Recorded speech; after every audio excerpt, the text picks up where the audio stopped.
Memahami gagal jantung. Jantung merupakan sebuah organ yang memompa darah ke seluruh tubuh dengan melakukan kontraksi dan relaksasi pada setiap detaknya. Pada beberapa orang, jantung telah menjadi terlalu lemah atau kaku untuk dapat berfungsi dengan baik. Hal ini bisa disebabkan oleh serangan jantung, kondisi kesehatan seperti darah tinggi, atau faktor gaya hidup. Ini berarti jantung tidak memiliki kekuatan yang cukup untuk berkontraksi atau tidak terisi dengan darah yang cukup sehingga darah yang dipompa ke seluruh tubuh menjadi berkurang. Hal ini menyebabkan organ tubuh tidak mendapatkan oksigen dan nutrisi yang cukup dan menimbulkan masalah baru pada bagian tubuh lain. Tanda yang paling sering ditemui adalah merasa lemas dan rasa lelah yang berlebihan. Bahkan aktivitas normal seperti berjalan kaki atau menaiki tangga bisa terasa sangat sulit. Beberapa orang dapat mengalami sesak napas bahkan ketika sedang beristirahat. Ketika ginjal tidak mendapatkan cukup darah, ia tidak dapat berfungsi dengan baik, sehingga cairan dapat berkumpul di sekitar tubuh, terutama pada telapak dan pergelangan kaki. Ini bisa menjadi sangat tidak nyaman dan membuat hal sekedar memakai sepatu pun menjadi sulit. Cairan dalam paru-paru dapat membuat bernapas menjadi sulit, terutama pada malam hari ketika merebahkan badan, sehingga beberapa orang tidur dengan lebih dari satu bantal untuk membantu mereka bernapas lebih mudah.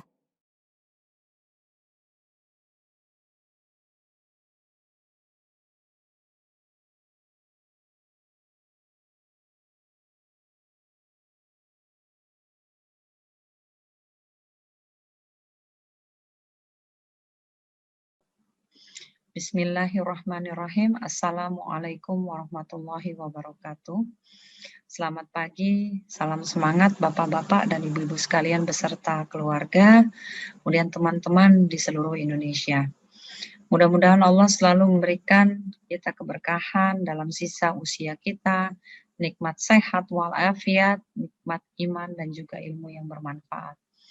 Nah, Bapak Ibu sekalian, izinkan kami di tanggal 3 Mei 2021 ini memberikan sumbangsih kami kepada pasien-pasien kami di poliklinik jantung di seluruh Indonesia dalam hal membagikan sedikit pengetahuan mengenai bagaimana pengobatan dan juga pencegahan penyakit gagal jantung dari berbagai aspek, salah satunya melalui rehabilitasi medik dan juga pengaturan gizi, dalam hal ini pola makan untuk pasien-pasiennya. Nah, tentunya harus diketahui kenapa topik ini kami angkat, karena perlu Bapak Ibu sekalian ketahui bahwa diagnosis gagal jantung itu merupakan ending terbanyak dari penanganan gagal jantung yang sudah lumayan sukses dikerjakan di Indonesia. Salah satunya adalah dengan penanganan penyakit jantung koroner dan juga penyakit jantung katup yang sudah sedemikian majunya di Indonesia ini. Namun tentunya seiring dengan bertambahnya usia, maka seseorang itu mungkin saja akan berkembang menjadi pasien dengan kondisi yang disebut sebagai gagal jantung tadi. Nah, ada beberapa kontributor kita hari ini akan membagikan pengetahuannya mengenai penyakit gagal jantung itu sendiri, kemudian penanganannya secara rehabilitasi medik dan juga pengaturan pola makan atau pengaturan gizi dalam hal ini yang disampaikan oleh para pakarnya. Nah, teman-teman sekalian, tentunya gagal jantung bukanlah merupakan akhir dari segalanya. Jadi bahwa pasien gagal jantung itu ternyata banyak yang dapat melakukan aktivitas seperti semula meskipun dia harus mengkonsumsi obat dan hidup sedemikian lamanya dengan kondisi gagal jantungnya. Tetapi yang perlu diketahui bahwa penyakit ini bisa dikontrol dan bahkan bisa dicegah perburukannya supaya dia tidak bertambah buruk kondisi dari gagal jantungnya itu di kemudian hari. Nah, berbagai bidang profesi tentunya ikut terlibat dalam penanganan gagal jantung, bukan hanya milik dokter jantung saja, tetapi juga harus berkolaborasi dengan perawat gagal jantung, kemudian di situ ada petugas apoteker atau petugas farmasi, kemudian ada ahli gizi dan dokter gizi, dan tentunya di sini yang paling penting adalah peran keluarga dan orang-orang terdekat yang notabene bukan bagian dari keluarga. Jadi antara lain ada di situ dokter puskesmas ataupun dokter yang selama ini terlibat dalam penanganan penyakit di keluarganya. Nah, Bapak-bapak dan ibu-ibu sekalian, penting sekali disadari bahwa penanganan gagal jantung tidak bisa hanya dilakukan oleh satu orang saja, tetapi harus berkolaborasi dengan tim yang sudah saya sebutkan sebelumnya, demi mencapai sebenarnya, kontinuitas atau kesinambungan, bukan hanya dalam pengobatan saja, tetapi dalam hal pemberian materi edukasi dan mengingatkan kembali apa-apa hal-hal yang perlu diperhatikan oleh para pasien gagal jantung itu sendiri. Nah, namun tentunya apa yang sudah kita kerjakan itu tidak akan ada artinya kalau tidak ada support dari keluarga ataupun support dari teman-teman.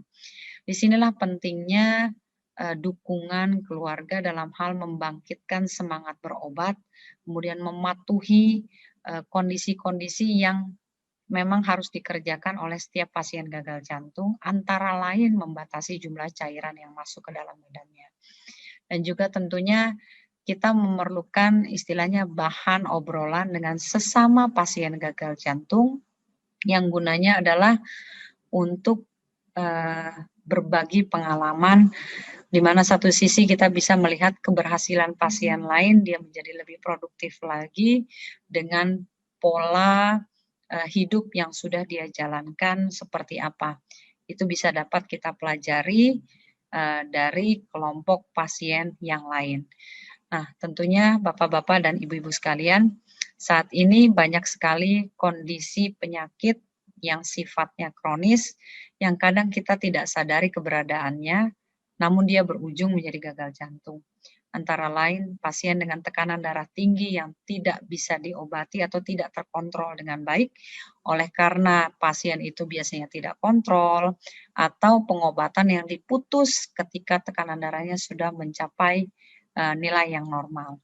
Atau yang kedua adalah kelompok-kelompok pasien dengan gagal jantung, yang ketiga adalah kelompok pasien dengan penyakit jantung koroner, dan yang keempat yang saat ini banyak kita temui adalah pasien-pasien yang dengan bobot badan yang sangat gemuk, yang tentunya ini akan memperberat kerja dari jantung itu sendiri.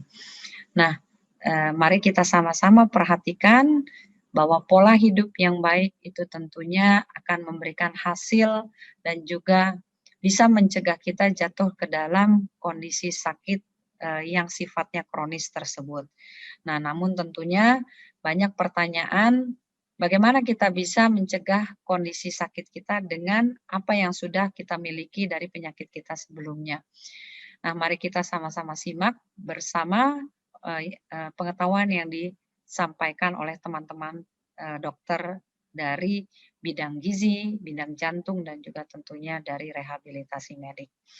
Nah, terakhir bahwa apapun tujuan pengobatan yang harus kita capai, tidak akan ada artinya kalau tidak ada keterlibatan dari keluarga, bapak-bapak dan ibu-ibu sekalian yang memang sudah terdiagnosis gagal jantung.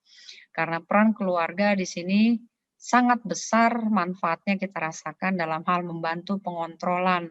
Dalam hal ini salah satunya intake cairan, kemudian pola makan, waktu kontrol, dan keteraturan dia dalam mengkonsumsi obat-obat yang diberikan. Karena sekali lagi pengobatan gagal jantung itu bukan hanya melibatkan satu atau dua agen pengobatan saja, tetapi biasanya kita memerlukan lebih dari 5 obat dalam satu harinya. Dan ini harus dikonsumsi seumur hidup dari pasien itu selama dia terdiagnosis dengan gagal jantung. Nah, banyak sekali hal yang kami bisa perhatikan bahwa peran keluarga di mana kalau kurang suportif itu tidak akan memberikan hasil yang maksimal untuk pasien itu sendiri. Antara lain disebabkan karena yang pertama biasanya pasien-pasien ini kan dalam usia yang cukup lanjut, sehingga dia membutuhkan asistensi ketika berobat di rumah sakit yang tentunya kadang tidak ringkas dan tidak simpel karena membutuhkan rujukan dari rumah sakit tipe yang lain. Jadi mungkin ini yang bisa saya sampaikan, bahwa yuk kita bersama-sama membantu dan juga mengatasi serta mencegah kondisi gagal jantung ini tidak bertambah buruk dan juga tidak bertambah banyak pasien yang terlibat di dalamnya dengan melakukan pencegahan yang benar, pengobatan penyakit kronik yang benar, dan juga konsultasi yang baik dengan dokter, perawat, kemudian petugas farmasi, dan juga tentunya oleh ahli gizi dan rehabilitasi medik. Nah, silahkan menyimak acara kita hari ini. Mudah-mudahan banyak manfaat yang bisa kita dapatkan. Billahi taufik wal hidayah. Wassalamualaikum warahmatullahi wabarakatuh.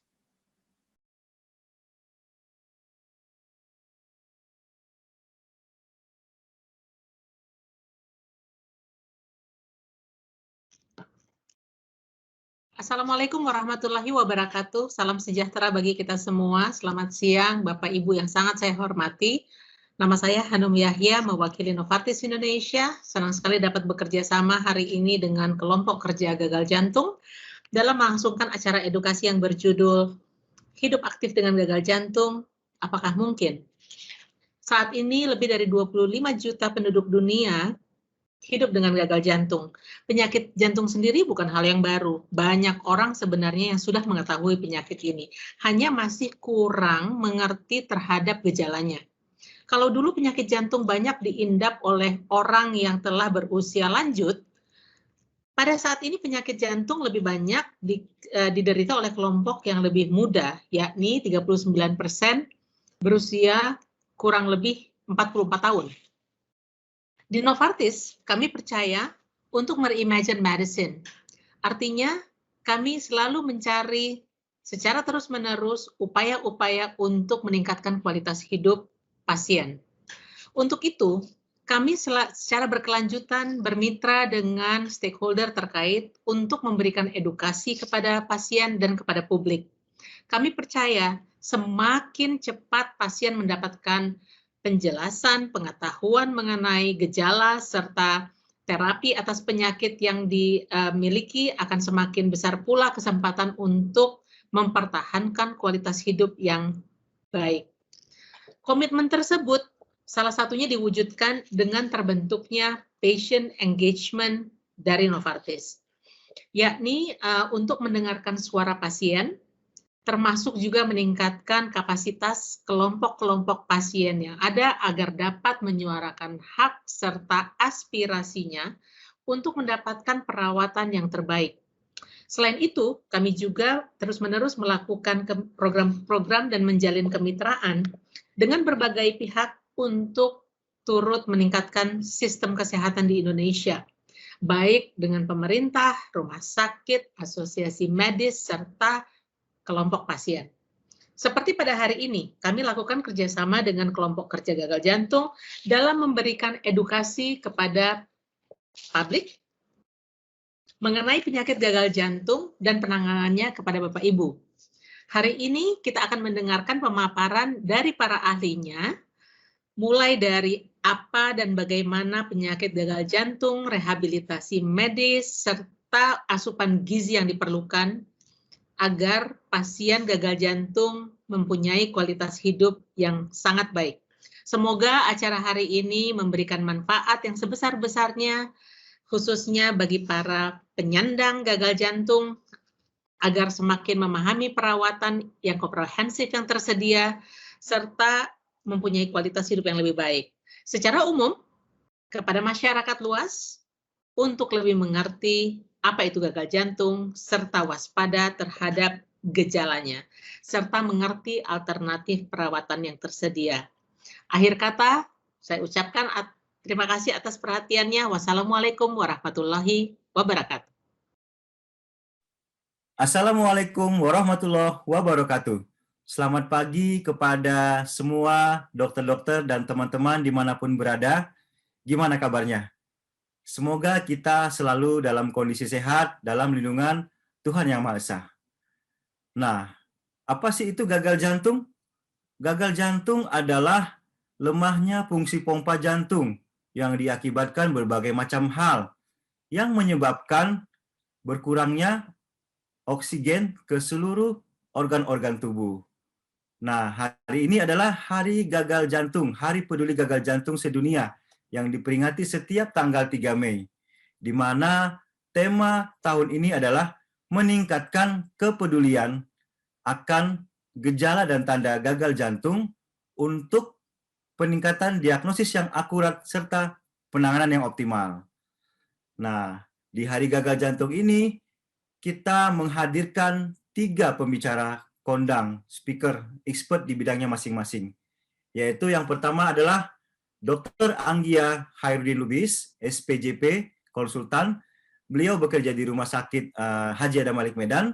Nanti akan membawakan seluk-beluk tentang gagal jantung secara umum. Bagaimana sih cara mengenali gagal jantung, tanda dan gejala, kemudian apa yang sebaiknya kita lakukan. Kemudian yang kedua, topik intinya adalah tetap aktif bekerja dalam kondisi gagal jantung yang akan dibawakan oleh Dr. Ade Median Ambari, spesialis jantung dan pembuluh darah konsultan.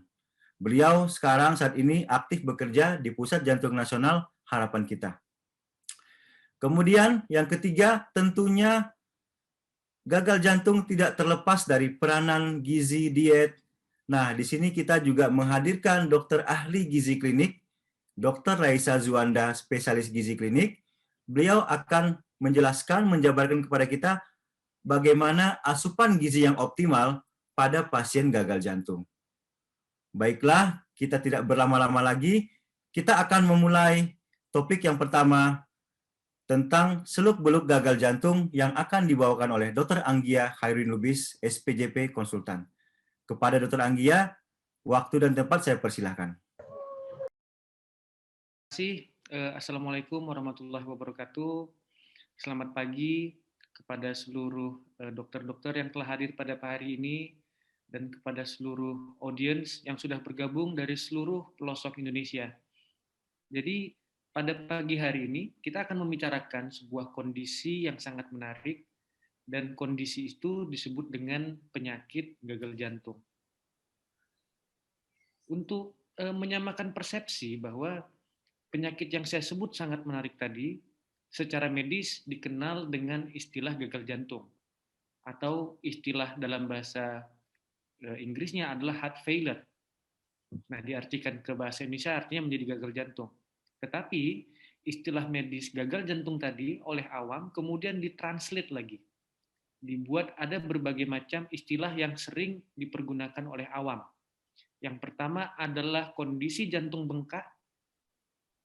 Yang kedua adalah kondisi payah jantung. Dan yang ketiga adalah kondisi jantung yang melemah. Nah, dan masih ada lagi beberapa istilah lainnya, tetapi saya hanya akan menyampaikan 3 istilah yang saya pikir paling populer di kalangan awam.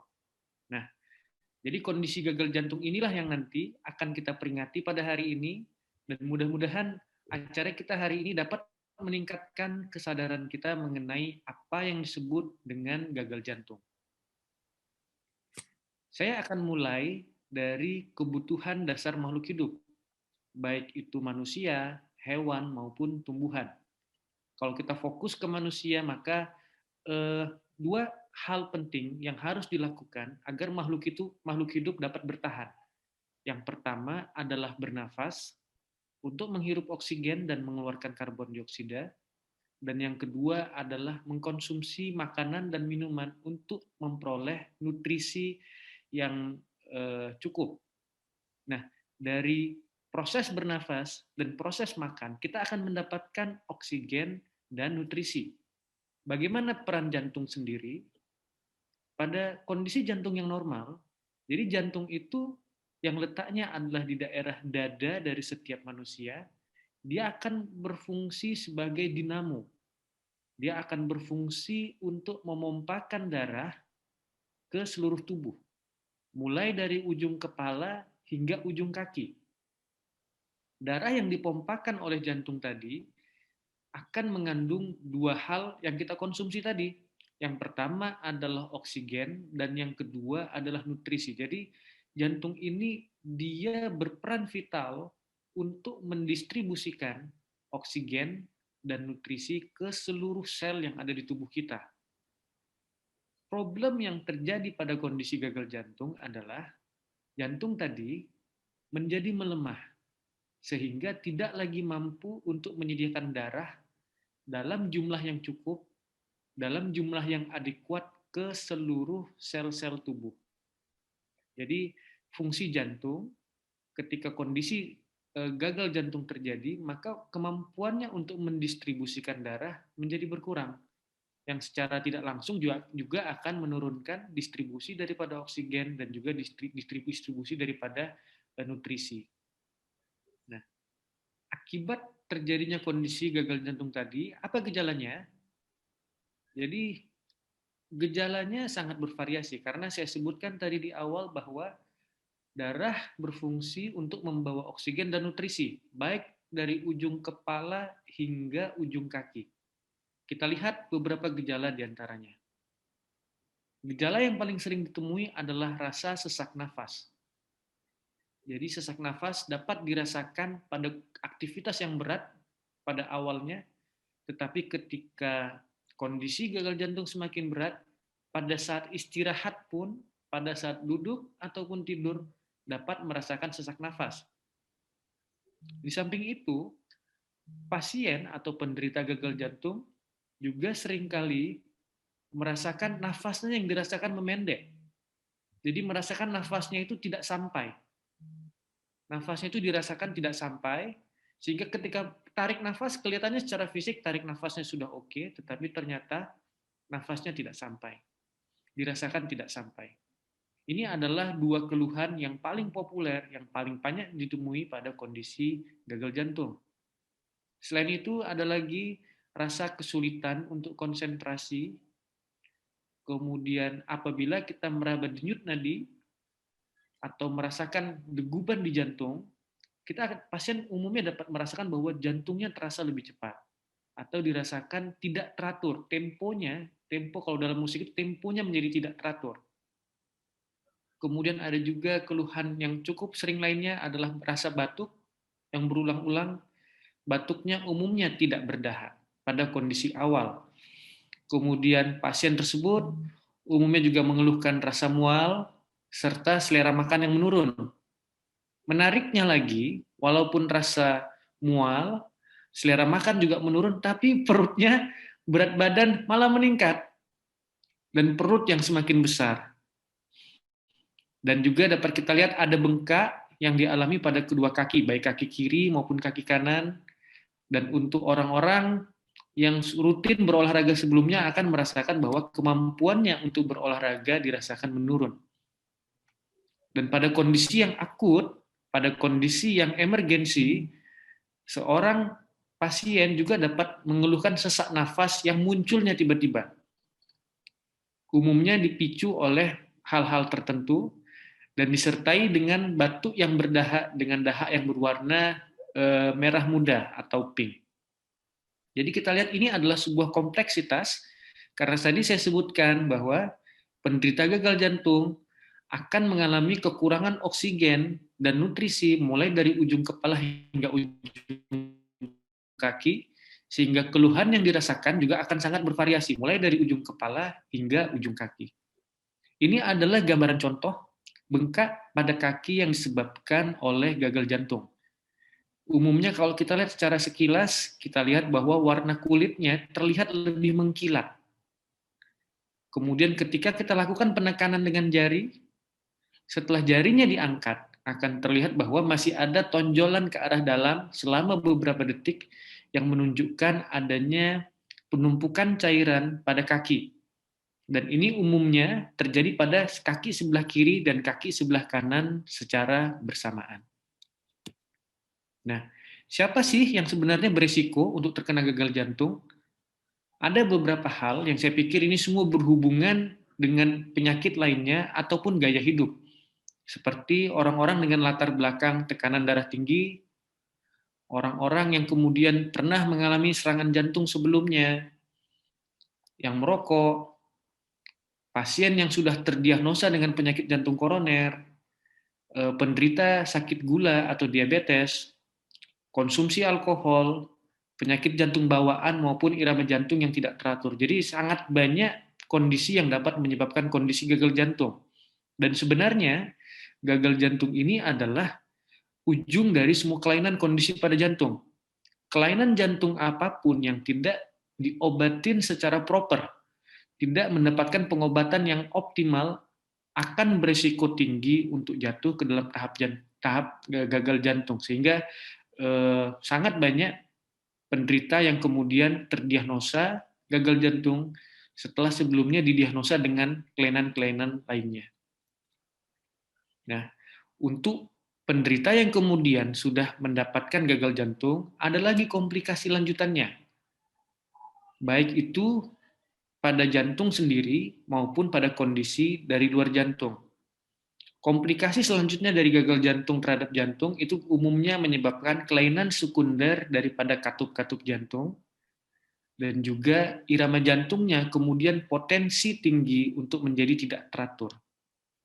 Di samping komplikasi pada jantung, ada juga komplikasi di luar daripada jantung, seperti kita lihat tadi pada gambar, ada kelainan pada paru-paru, kaki yang terlihat bengkak, gangguan pada ginjal, dan gangguan pada liver. Jadi efeknya memang sistemik. Startnya dari jantung, kemudian menyebar ke seluruh tubuh. Sehingga yang menjadi pertanyaan adalah bagaimana kira-kira kita semua sebagai penduduk Indonesia dapat mencegah terjadinya kejadian gagal jantung.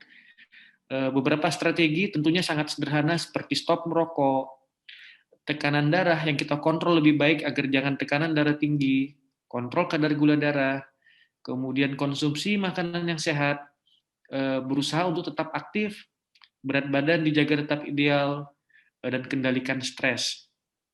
Nah, saya sudah menyampaikan tadi beberapa gejala. Nah, ini juga adalah beberapa kondisi yang harus saya sampaikan mengenai apabila kita atau orang di sekitar kita memiliki tanda dan gejala gagal jantung. Saya akan bagi ke dalam 3 zona. Ada zona merah, ada zona kuning, dan ada zona hijau, seperti COVID lah. Jadi ada beberapa zona yang mudah-mudahan dapat mempermudah kita dalam mengenali apa yang harus dilakukan apabila kita memiliki tanda maupun gejala dari gagal jantung itu sendiri. Zona merah sebagai yang pertama adalah zona yang paling berbahaya. Apabila ada tanda-tanda di antara sulit bernafas, atau nafas yang dirasakan pendek atau tersengal-sengal, walaupun dalam kondisi istirahat dan duduk, ataupun disertai dengan nyeri dada, sulit bernafas yang disertai dengan nyeri dada, dan rasa bingung, sulit konsentrasi atau tidak dapat berpikir secara jernih. Apabila dijumpai salah satu dari tanda di atas, maka hubungi dokter segera atau pergi segera ke unit gawat darurat. Karena ini adalah indikasi awal sudah terjadi kondisi yang mengkhawatirkan. Zona kedua adalah zona kuning atau pertengahan, tidak terlalu berat, tidak terlalu ringan. Nah, ada beberapa hal yang perlu diperhatikan pada zona kuning, yaitu adalah apabila berat badan naik 2 kg atau lebih dalam tempo 1 minggu, nafas yang dirasakan lebih pendek dibanding sebelumnya, pembengkakan pada bagian punggung kaki, rasa tidak berdaya, rasa tidak ada tenaga, kemudian pusing, pening, dan rasa cemas. Apabila ada salah satu tanda di atas, maka dapat hubungi dokter ataupun rumah sakit. Tapi temponya tidak harus segera mungkin, tidak seperti kondisi yang zona merah tadi. Sementara untuk zona hijau, ini adalah target dari semua penderita gagal jantung, ini adalah kondisi yang stabil. Apa parameternya? Yang pertama adalah nafasnya lapang, tidak tersengal-sengal, kemudian berat badan juga stabil, tidak ada peningkatan yang signifikan, tidak ada pembengkakan pada punggung kaki, pergelangan kaki, betis ataupun perut, tidak ada rasa nyeri dada, dan tidak terjadi penurunan dari kemampuan untuk beraktivitas sehari-hari. Inilah yang kita sebut dengan zona hijau. Inilah target dari seluruh penderita yang terdiagnosa dengan gagal jantung. Jadi, kenali tandanya, kemudian klasifikasi apakah itu masuk ke zona hijau, zona kuning, ataupun zona merah. Kemudian apabila sudah memiliki tanda dan gejala tadi, Apakah langsung terdiagnosa dengan apa yang disebut tadi dengan gagal jantung? Ada beberapa pemeriksaan tambahan yang akan dibutuhkan oleh tim medis. Yang pertama adalah perekaman listrik jantung atau biasa disebut dengan EKG. Ada pemeriksaan darah untuk mendukung diagnosa tersebut. Kemudian ronsen toraks atau foto dada. Kemudian pemeriksaan USG jantung. Jadi apabila disertai tanda, kemudian disertai dengan gejala, dan kemudian adanya hasil pemeriksaan yang mendukung di antara 4 pemeriksaan ini, maka itulah yang dibutuhkan untuk menyatakan seseorang terdiagnosa dengan kondisi gagal jantung.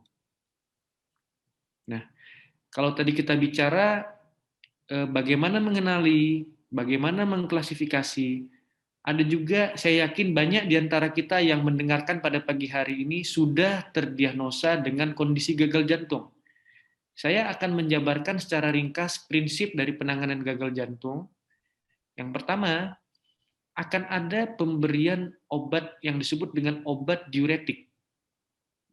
Obat diuretik ini berfungsi untuk membantu mengeluarkan cairan melalui buang air kecil, melalui urin.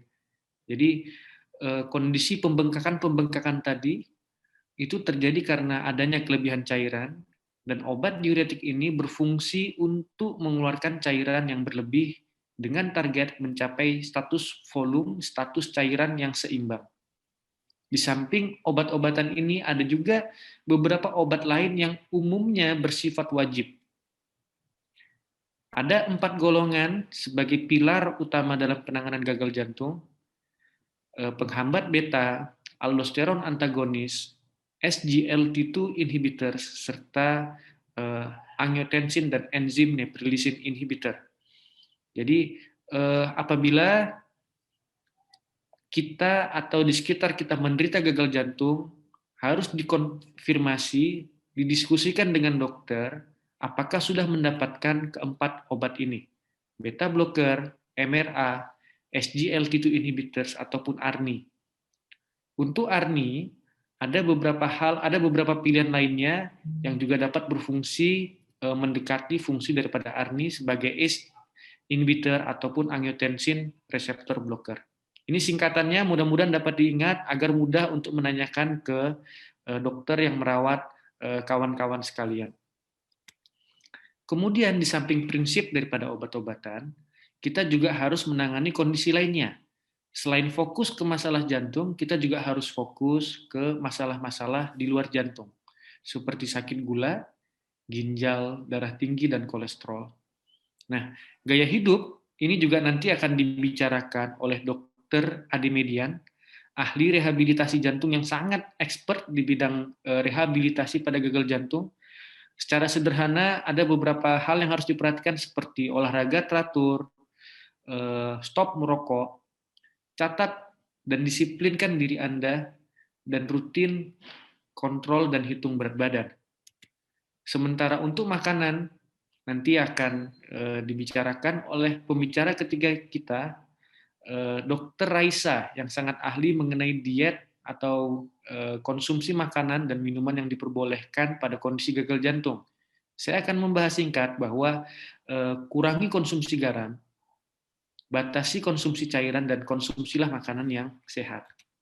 Nah, setelah bicara mengenai kondisi gagal jantung, saya pikir kita semua sudah menjadi lebih familiar. Saya ingin menunjukkan sedikit data tentang gagal jantung yang ada di Indonesia. Tentunya setiap daerah memiliki ciri khas masing-masing. Ini adalah data dari 2.000-an pasien yang terkumpul di database kami. Ada beberapa daerah, saya pikir saya harus sebutkan untuk menghargai daerah-daerah yang telah berpartisipasi. RSUD Tangerang, Universitas 11 Maret Solo, Rumah Sakit Sarjito Yogyakarta, Rumah Sakit Harapan Kita Jakarta, Rumah Sakit Awal Bros Pekanbaru, RSUD Cibinong, Rumah Sakit Hasan Sadikin Bandung, RSUD Arifin Ahmad Pekanbaru, RSPAD Gatot Subroto Jakarta, dan RSUP Adam Malik Medan. Data di Indonesia ini menunjukkan bahwa penderita gagal jantung di Indonesia itu proporsinya lebih banyak didominasi oleh pria, sebanyak lebih kurang 65%. Dan usia penderita gagal jantung di Indonesia itu 57 tahun, dan angka ini sedikit lebih rendah dibandingkan daerah-daerah yang lebih maju. Misalnya di daerah Eropa, daerah Amerika, ataupun di negara Asia yang lebih maju, seperti Jepang dan Korea, penderitanya di atas 60, bahkan ada beberapa negara yang di atas 70 tahun baru menderita gagal jantung. Kemudian kita lihat lagi, secara proporsi umur, bahwa di bawah 40 tahun pun ada 12% yang sudah menderita gagal jantung, dan proporsi ini semakin meningkat seiring bertambahnya usia, dan 50% dari penderita gagal jantung ini juga ternyata merokok. Jadi kita lihat ada hubungan yang erat antara gaya hidup dengan terjadinya gagal jantung. Ada faktor risiko lainnya yang kemudian kita sudah identifikasi. Yang paling sering itu adalah adanya penyakit jantung koroner dan darah tinggi atau hypertension. Di samping itu ada juga kondisi lainnya seperti diabetes, sakit ginjal yang sudah membutuhkan cuci darah, hipertensi pada paru-paru, kemoterapi pada penderita keganasan, anemia atau kurang darah, maupun aritmia jantung yang dikenal dengan atrial fibrilasi. Dan saya juga harus menyampaikan bahwa penderita-penderita yang sudah terdiagnosa dengan gagal jantung di Indonesia, 17% itu meninggal saat perawatan di rumah sakit, dan setelah terdiagnosa 11% diantaranya akan meninggal dalam 1 tahun perawatan, dan kemudian 17% diantaranya akan mengalami rehospitalisasi atau masuk rawat inap kembali dalam tempo 1 tahun. Jadi mudah-mudahan apa yang saya sampaikan ini dapat membuka mata kita semua untuk meningkatkan kesadaran, kemudian untuk mengenal lebih baik dari gagal jantung agar kita dapat mengidentifikasi dan mengobati gagal jantung sejak dini. Terima kasih. Assalamualaikum warahmatullahi wabarakatuh. Oke, terima kasih saya ucapkan kepada Dr. Anggia Lubis atas penjelasannya yang sangat informatif dan lengkap ya dok ya, tentang bagaimana sih gambaran gejala dan tanda gagal jantung. Kemudian tadi jelaskan apa yang sebaiknya kita lakukan kalau kita sudah menyadari kita terkena gagal jantung. Ya, nah kemudian di sini kita masuk ke topik inti nih. Pasien gagal jantung sering sekali nih, sudah sembuh, sudah enakan, bertanya-tanya, dok, saya boleh nggak sih dok bekerja lagi? Kemudian, dok, apa sih pekerjaan yang boleh saya kerjakan? Kemudian sampai berapa lama dokter saya harus bekerja? Nah, di sini kita sudah ada nih ahli pakarnya. Di sini kita menghadirkan Dr. Ade Median Ambari, spesialis jantung pembuluh darah konsultan. Beliau adalah konsultan di bidang prevensi dan rehabilitasi jantung. Saat ini bekerja di Rumah Sakit Pusat Jantung Nasional Harapan Kita. Baiklah, kepada Dr. Ade Median, waktu dan tempat saya persilakan. Baik, terima kasih atas introduction-nya. Jadi kalau ditanya apakah nanti penderita gagal jantung itu dapat tetap aktif gitu ya. Nanti kita bahas di sini. Jadi sebagai pendahuluan kita tahu bahwa tadi Dr. Anggia bisa bicara banyak ya. Jadi ada angka keramat 17 gitu ya. Jadi kalau orang sakit jantung kemudian akan meninggal, kalau dalam 1 tahun itu akan meninggal sebanyak 17%. Terus kemudian akan mengalami hospitalisasi juga selama banyak 17%. Dan Bapak Ibu harus tahu bahwa kalau kita lihat 50% pasien gagal jantung dalam 5 tahun itu bisa meninggal dunia. Jadi kalau kita lihat dari di Indonesia ya, kalau kita lihat dari data yang dikeluarkan oleh WHO, kita tahu bahwa penyakit kardiovaskular yang di dalamnya ada penyakit jantung koroner, terus kemudian ada stroke, kemudian ada gagal jantung, itu penyebab kematian utama di Indonesia. Jadi sebanyak 35% orang meninggal karena penyakit kardiovaskular. Nah, kalau kita lihat kalau kita lihat dari beberapa apa sih yang menyebabkan orang itu meninggal dunia. Ternyata kalau kita lihat tuh nomor 4 adalah physical inactivity. Kita tahu bahwa di Indonesia pun kita lebih banyak sedentary gitu. Sedentary itu artinya apa Bapak Ibu? Bahwa kita malas untuk bergerak gitu ya. Jadi kalau ke kantor naik mobil, keluar langsung, kemudian habis itu nanti naik lift gitu kan, akhirnya geraknya jadi kurang gitu ya. Nah, kita tahu bahwa apa yang terjadi pada pasien dengan gagal jantung? Yang pertama terjadi adalah toleransi latihannya akan menurun. Jadi kebugaran seseorang kalau dia punya gagal jantung itu akan menurun. Kebugaran itu kita nilai dengan apa? Kita bisa nilai dari tesnya. Ya, tes itu ada yang tes maksimal atau submaksimal. Biasanya kalau pada pasien gagal jantung kita bisa nilai dengan namanya tes berjalan 6 menit atau 6-minute walking test. Atau kita bisa juga dengan treadmill test kita bisa nilai ya dengan modified Bruce gitu ya, berapa sih match-nya gitu. Sehingga kita tahu sebenarnya orang ini kebugarannya seberapa gitu. Apakah baik, apakah kurang atau cukup gitu kan. Nah, kemudian tadi sudah dikatakan pasien gagal jantung itu problemnya apa? Rehospitalisasi berulang. Jadi rehospitalisasi itu artinya apa? Bolak-balik dirawat nih. Bisa dalam berapa bulan dirawat. Bahkan ada pasien-pasien yang kita bilang hospital shopping gitu ya. Dia masuk keluar rumah sakit gitu ya. Dan ini terus terjadi. Dan yang pasti mortalitasnya tinggi gitu ya. Itu menyebabkan survivalnya juga rendah gitu ya. Nah, memang dulu ya latihan jantung itu dianggap berbahaya. Jadi dulu tuh orang sepakat bahkan habis serangan jantung tuh kita 3 bulan nggak boleh bergerak misalnya, harus bed rest total gitu ya. Nah itu dulu ya. Tapi yang sekarang terjadi berbeda gitu ya. Nah banyak penelitian ya, terkini menunjukkan bahwa latihan fisik tentunya yang kita lakukan adalah dalam rehabilitasi jantung itu sangat efektif memperbaiki apa? Kapasitas latihan. Kapasitas latihan itu ya kebugaran pasiennya gitu, terutama pada pasien-pasien gagal jantung. Saya harus bilang bahwa latihan fisik ya atau exercise training itu sangat bermanfaat pada pasien gagal jantung. Untuk apa? Paling tidak quality of life-nya, ya kualitas hidupnya gitu. Pasiennya menjadi ya hidupnya lebih berwarna lah gitu ya dibanding kalau dia misalnya lebih banyak sedentary ya. Tapi ingat kita harus tahu bagaimana sih meresepkan latihan, bagaimana sih kita kalau mau latihan itu ada resepnya nggak sih? Nanti kita bahas di situ gitu ya. Kenapa? Karena kita mau sebetulnya latihan itu justru meningkatkan quality of life, meningkatkan kapasitas fungsional pasiennya jadi lebih baik, dia aktivitasnya jadi lebih baik gitu ya. Dan dari banyak penelitian terbukti bahwa ada yang disebut dengan program rehabilitasi jantung. Saya harus katakan bahwa rehabilitasi jantung itu adalah bagian dari secondary prevention. Jadi kalau kita lihat prevensi itu ada yang namanya prevensi primer, ada prevensi sekunder. Prevensi primer tadi Dr. Agia bilang, kalau kita punya faktor risiko, ada darah tinggi, ada kolesterol yang tinggi, kemudian merokok misalnya, atau misalnya ada diabetes, itu kita atasi sehingga nanti supaya tidak terjadi apa? Terjadi penyakit jantung, misalnya apa? Penyakit jantung koroner gitu ya, atau bahkan nanti bisa jadi gagal jantung. Dan kita tahu bahwa gagal jantung penyebab utamanya ya itu adalah penyakit jantung koroner dan hipertensi. Itu hal yang bisa kita cegah gitu ya. Dan apabila kita mencegah faktor risiko, maka gagal jantungnya tidak terjadi misalnya seperti itu. Nah, kita juga ada namanya pencegahan sekunder. Pencegahan sekunder adalah mereka-mereka yang sudah misalnya sudah serangan jantung, sudah punya penyakit gagal jantung, bagaimana dia tidak jatuh misalnya hospitalisasi berulang, dirawat berulang atau bisa menyebabkan kematian. Bagaimana kita membuat pasien ini menjadi lebih baik. Artinya kalau dia udah serangan jantung, jangan serangan jantung lagi deh. Kalau misalnya dia gagal jantung, bagaimana supaya pasien ini tidak bolak-balik masuk rumah sakit. Itu yang penting, jadi sebagai secondary prevention. Ada satu penelitian besar namanya, studi besar ya, uji klinis namanya HF Action.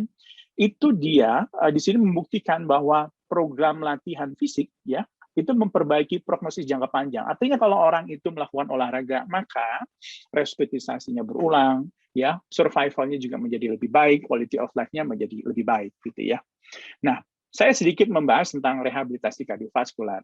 Nah, rehabilitasi kardiovaskular sekali lagi saya katakan ini sebagai pencegahan sekunder. Jadi kita mengatakan bahwa pasien-pasien, terutama pasien jantung ya, pasien jantung misalnya pasien pasca serangan jantung, habis pasang gagal jantung, gitu ya. Intinya apa? Rehabilitasi kardiovaskular ini ingin menurunkan morbiditas. Morbiditas itu angka kesakitan, ya, dan mortalitas, angka kematiannya. Jadi bagaimana sih supaya pasien itu tidak menderita gitu, bolak-balik masuk ke rumah sakit, terus kemudian meninggal dalam waktu yang dekat gitu, misalnya gitu. Nah, dan ini kita bisa lakukan pada apa? Pada pasien-pasien kardiovaskular. Antara apa? Pasien gagal jantung, pasien penyakit jantung koroner, khususnya mereka yang setelah infark miokardium. Infark miokardium itu adalah serangan jantung, dan juga setelah pasien-pasien sudah melakukan intervensi jantung, atau pada penyakit jantung kronis lainnya. Nah, kalau kita lihat apa sih yang kita lakukan pada kardiak rehabilitasi. Jadi exercise fisik atau latihan ya itu merupakan bagian dari rehabilitasi jantung ya, karena programnya banyak gitu ya. Sebenarnya rehabilitasi kardiovaskular itu apa? Ini adalah sekumpulan upaya. Jadi suatu usaha kita untuk perbaiki apa? Memperbaiki penyebab dasar penyakit kardiovaskular. Tadi faktor risikonya kita perbaiki, kondisi fisiknya kita perbaiki, mentalnya kita perbaiki ya. Karena kita tahu misalnya pasien-pasien gagal jantung itu dia cenderung ke arah depresi pasiennya. Sehingga apa nantinya komplain minum obatnya tidak bagus, jadi pasiennya juga cenderung untuk sedentary, nggak mau bergerak gitu. Akhirnya apa? Memperburuk kondisinya. Kita mau agar apa? Pasien ini bisa kembali ke kondisi terbaiknya. Kita nggak bilang bahwa pasien yang pompa jantungnya sudah rendah karena misalnya tadi penyakit jantung gagal jantungnya gitu, pompa jantungnya 30% bisa naik jadi 50%, nggak itu gitu ya. Kita mau quality of life-nya lebih baik. Pasiennya bisa bekerja, kembali bekerja, itu kan yang kita inginkan sebetulnya. Jadi apa yang kita mau ya pasien udah nggak stres lagi, mulai ada aktivitas gitu ya, dia tidak merokok, kemudian minum obatnya menjadi lebih baik gitu, teratur gitu ya. Nah, jadi sebetulnya rehabilitasi kardiovaskular itu bisa kita kerjakan. Indikasinya apa? Ini untuk pasien-pasien yang baru mengalami serangan jantung, pasien gagal jantung, terutama pasien dengan angina pectoris, itu adalah nyeri dada khas jantung gitu, atau pasien-pasien habis pasang ring gitu ya, bahkan sama yang transplant atau bypass gitu ya. Nah, kemudian yang kita lakukan apa? Holistik ya. Jadi kita yang kita lakukan pada rehabilitasi ini satu adalah edukasi dan konseling. Kita tahu bahwa pasien-pasien itu ketemu dengan dokternya di poliklinik itu paling lama 5 menit, 6 menit, 10 menit gitu ya. Selebihnya susah gitu ya. Artinya bahwa pasien itu akan sulit sekali untuk bertanya kepada dokternya gitu ya. Nah, di rehabilitasi kardiovaskular ini yang kita lakukan misalnya di Rumah Sakit Harapan kita memberikan waktu banyak ke pasien untuk memberikan edukasi, nggak hanya pada pasien, pada keluarganya juga gitu ya. Terus kita memberikan konseling. Kita punya klinik berhenti merokok misalnya. Kita punya psikolog yang nanti bisa membantu pasien kita yang rata-rata misalnya sudah depresi gitu ya. Bahkan kita punya palliative care, gimana pasien-pasien dengan gagal jantung yang advance kita dampingi ya. Jadi kita dampingi tidak hanya pasiennya tapi keluarganya gitu. Bagaimana bisa menerima ini, membantu pasiennya gitu ya. Bagaimana nanti membantu pasiennya untuk menjadi lebih baik supaya tidak dirawat berulang gitu ya. Umurnya menjadi lebih panjang gitu ya. Terus kita juga mengontrol faktor risiko dan modifikasi gaya hidup. Modifikasi gaya hidup ini mudah untuk dikatakan. Nanti dokter Reza akan bicara tentang diet misalnya, tentang gizi gitu ya. Itu hal yang mudah untuk diucapkan. Tapi untuk mengerjakannya kita butuh bantuan. Pasien-pasien itu, terutama pasien-pasien diabetes, pasien-pasien dengan obesitas misalnya, dia butuh bantuan dari dietitian misalnya. Supaya apa? Supaya nanti terkontrol. Karena kita tahu bahwa kolesterol itu bisa menjadi meningkat, hipertensinya tidak terkontrol, ini gak ada makanannya dan modifikasi gaya hidupnya tidak berjalan dengan baik. Terus kemudian kita berikan pada pasien itu adalah program latihan fisik. Ya, untuk apa? Meningkatkan kebugaran dan quality of life-nya. Quality of life itu penting. Kita tidak mau pompa jantungnya naik misalnya sampai 55% gitu ya, tapi kualitas hidupnya jelek. Kita katakan apa adanya ke pasien, kemudian yang penting quality of life-nya menjadi lebih baik gitu ya. Kemudian ada dukungan psikososial sudah saya sebutkan tadi, dan yang paling penting adalah optimalisasi tata laksana medis. Kita akan bantu pasiennya tentang obat-obatannya, kemudian apa alternatif yang akan bisa diberikan. Artinya kita akan bisa lakukan itu untuk melakukan secondary prevention atau prevensi sekunder gitu ya. Nah, terus kemudian bagaimana dengan olahraga gitu? Kalau kita dilihat di sini sebetulnya efek olahraga itu banyak gitu ya. Efek olahraga itu ternyata baik gitu untuk pasien-pasien dengan gagal jantung. Jadi kita apa? Fungsinya misalnya pada pasien dengan gagal jantung dia akan menurunkan resistensi dari arteri misalnya, pasiennya tadinya hipertensi dengan olahraga ternyata bisa menurunkan tensinya loh gitu ya. Kemudian fungsi endotel yang tadi mengalami gangguan bisa menjadi lebih baik. Terus kemudian ini juga menyebabkan perbaikan di fungsi paru-parunya, neurohormonal juga mengalami perbaikan.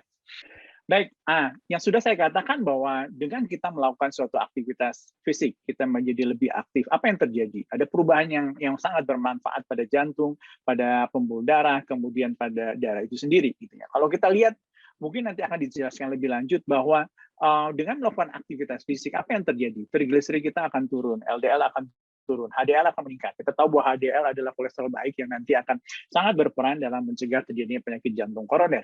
Bagaimana dengan diabetes gitu ya? Dengan kita melakukan olahraga, kita melakukan aktivitas fisik, yang terjadi adalah sensitivitas reseptor insulinnya akan menjadi lebih baik, dan itu akan memperbaiki diabetesnya gitu ya. Dan banyak hal yang bisa terjadi, baik itu pada tekanan darah gitu ya, nanti tensinya juga akan menurun, dan pada akhirnya itu akan menurunkan yang disebut dengan kematian pada penyakit kardiovaskular. Nah, kalau kita lihat di sini, apakah rehabilitasi jantung yang berbasis olahraga itu aman pada pasien gagal jantung? Ini mungkin pertanyaan. Pasien gagal jantung boleh nggak sih dok olahraga gitu ya? Berbahaya tidak gitu ya? Nah, banyak studi yang mengatakan bahwa tidak ada bukti yang menyatakan bahwa exercise training, bahwa olahraga itu membahayakan. Ya, dalam apa? Dalam hal meningkatkan kematian pada pasien gagal jantung misalnya. Karena kita tahu bahwa kematian akibat olahraga atau serangan jantung itu terjadi hanya pada 1 dari 100.000 jam olahraga. Ya. Atau kalau kita lihat sejak tahun 2000 kita bisa tahu bahwa di pusat rehabilitasi jantung hanya ada terjadi 1 kasus per 300.000 jam olahraga. Artinya bahwa kejadian itu sangat rendah sekali. Jadi nggak perlu takut kalau ada pasien-pasien gagal jantung yang berolahraga.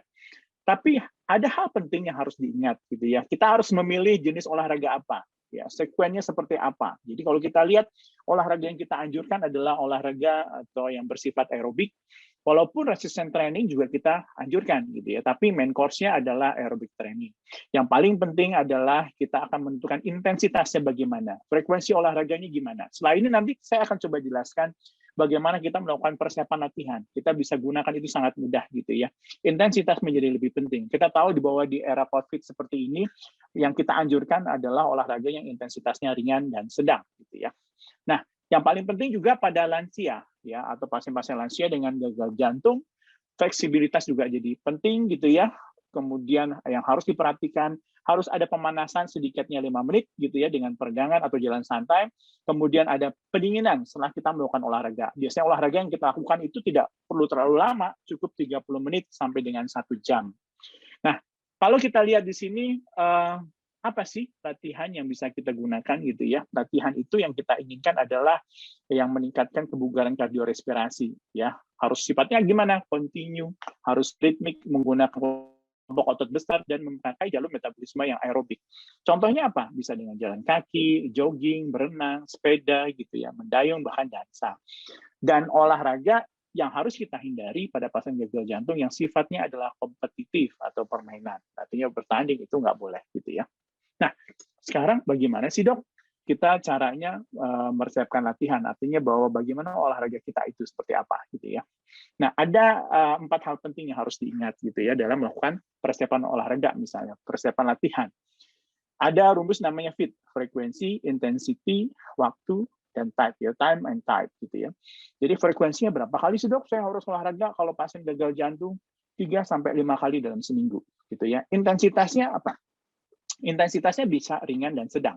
Kita tidak menganjurkan untuk intensitas yang berat, apalagi era pandemi seperti ini. Kita akan anjurkan intensitasnya ringan dan sedang. Nah, intensitas yang ringan dan sedang yang paling mudah adalah kita bisa lihat dari heart rate-nya. Kita heart rate istirahatnya diraba gitu ya, kalau Bapak Ibu bisa meraba nadinya gitu ya. Ibu jari tarik ke bawah, kemudian diraba nadinya. Kita hitung dalam 1 menit misalnya nanti, itu namanya heart resting pada saat kita berdiri. Heart rate istirahat. Ditambahkan maksimal 20 beat per menit ya, denyut per menit. Jadi misalnya kalau pada saat berdiri nadi ibu ada 70 kali, maka olahraganya kalau bisa heart rate-nya sampai 90 kali per menit gitu ya. Atau kita bisa dengan top test namanya. Jadi kalau misalnya olahraga intensitas ringan itu ibu bapak gitu masih bisa bernyanyi, kalau olahraga jalan masih nyanyi-nyanyi, oke. Berarti itu intensitasnya ringan gitu ya. Tapi kalau misalnya udah tidak bisa bernyanyi, cuman bisa ngobrol gitu ya, bicara masih bisa, itu intensitasnya sedang. Tapi kalau sudah berat, Bapak Ibu tidak bisa bicara biasanya. Itu intensitasnya berat. Jadi yang kita anjurkan adalah yang ringan dan sedang. Itu dari top test. Tapi untuk akurasi biasanya kita juga bisa melakukan exercise test dulu sebelum memberikan exercise prescription misalnya atau persiapan latihan. Nah, exercise test yang kita bisa melakukan dengan misalnya 6-minute walking test atau tes berjalan 6 menit, Bapak Ibu berjalan. Kita tahu bahwa pasien gagal jantung itu normalnya dalam 6 menit dia bisa berjalan 300 meter. Jadi kalau dia lebih dari itu, maka kita bilang kapasitas fungsionalnya, kebugarannya baik. Kalau kurang dari itu berarti kurang baik gitu ya. Dan itu bisa dilatih menjadi lebih baik gitu ya. Nah, kemudian bagaimana dengan waktu? Nah, waktu itu adalah 30 menit sampai dengan 1 jam. Ya, kalau kita lihat tadi pemanasannya 5 menit, pendinginannya 5 menit, latihannya 30 menit sampai 60 menit. Tipenya apa? Kita sarankan yang endurance training gitu ya, yang biasanya dengan jalan gitu ya, kemudian jogging masih oke kalau bisa gitu ya, atau bersepeda gitu ya. Nah, baru kita kombinasi dengan resistance training. Gitu. Nah, ini adalah bagaimana beberapa cara. Jadi kalau ibu, bapak nggak usah khawatir kalau misalnya kita sekarang banyak misalnya alat untuk mengukur berapa sih nadi kita dalam latihan. Jadi kita bikin zona latihan. Misalnya kita bisa pakai namanya heart rate reserve gitu ya. Itu heart rate yang kita dapat dari kita melakukan treadmill test dengan modified Bruce protocol misalnya. Atau kalau ibu susah, bapak susah gitu ya, ukur aja misalnya 220 dikurang usia, itu dapatnya berapa, terus kemudian dikalikan 60-80%, atau 40-60% itu yang ringan gitu ya, sehingga nanti akan dapat range-nya. Jadi ibu latihan nadinya segini sampai segini. Jadi kalau sudah melebihi itu artinya sudah berlebih, sudah cukup latihannya. Gitu. Itu juga penting. Dan jangan terlalu lama, cukup 30 menit sampai dengan 60 menit. Dan ini adalah program rehabilitasi ya yang kita lakukan di Rumah Sakit Jantung dan Pembuluh Harapan kita, Pusat Jantung Nasional. Kalau kita lihat ini adalah mereka-mereka pasien-pasien yang dengan gagal jantung, pasien-pasien operasi jantung gitu ya. Kita melakukan rehabilitasi fase 2 di mana kita akan exercise seperti ini pada hari ke-10 sampai dengan 2 minggu pasca operasi gitu ya. Pasien sudah bisa melakukan exercise seperti ini gitu ya. Sampai dia bisa melakukan treadmill diakhiri dengan treadmill test untuk mengukur kebugarannya sehingga kita bisa memberikan latihan apa sih exercise training pada pasien.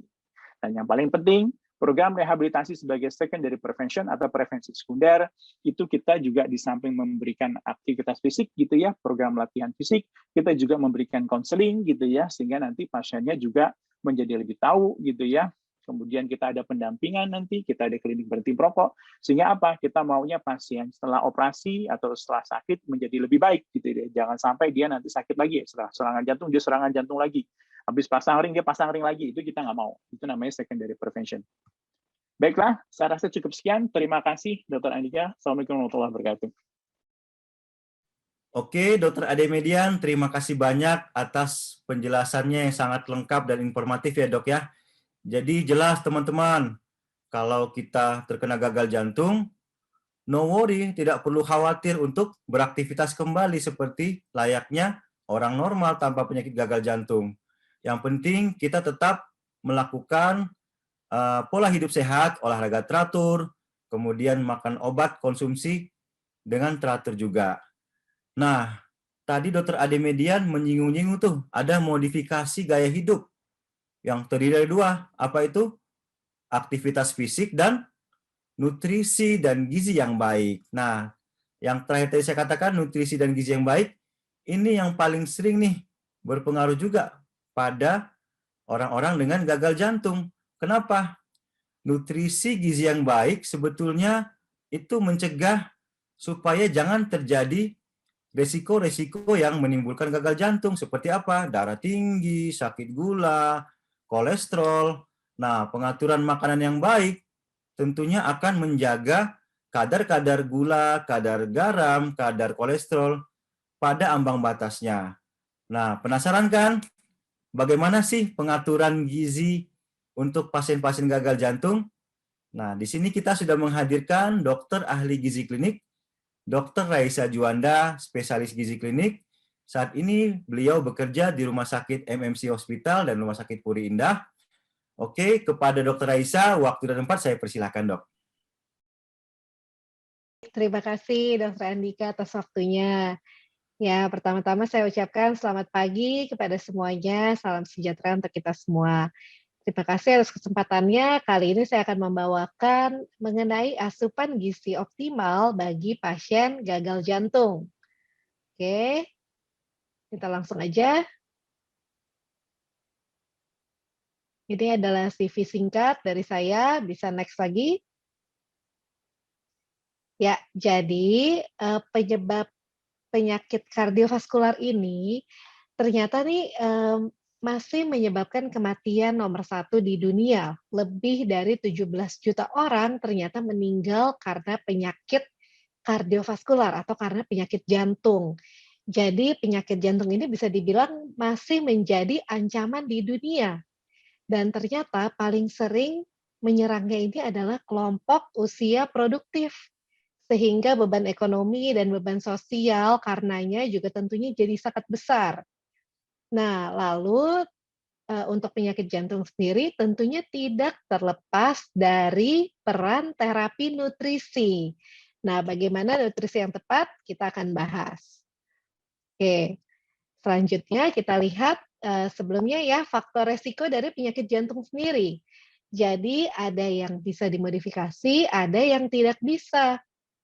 Yang tidak bisa dirubah itu seperti usia, jenis kelamin laki-laki yang ternyata lebih sering ya menderita penyakit jantung. Lalu adanya juga faktor genetik.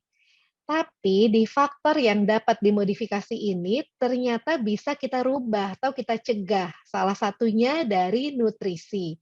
Apa itu? Yang pertama hiperkolesterolemia atau kolesterolnya tinggi.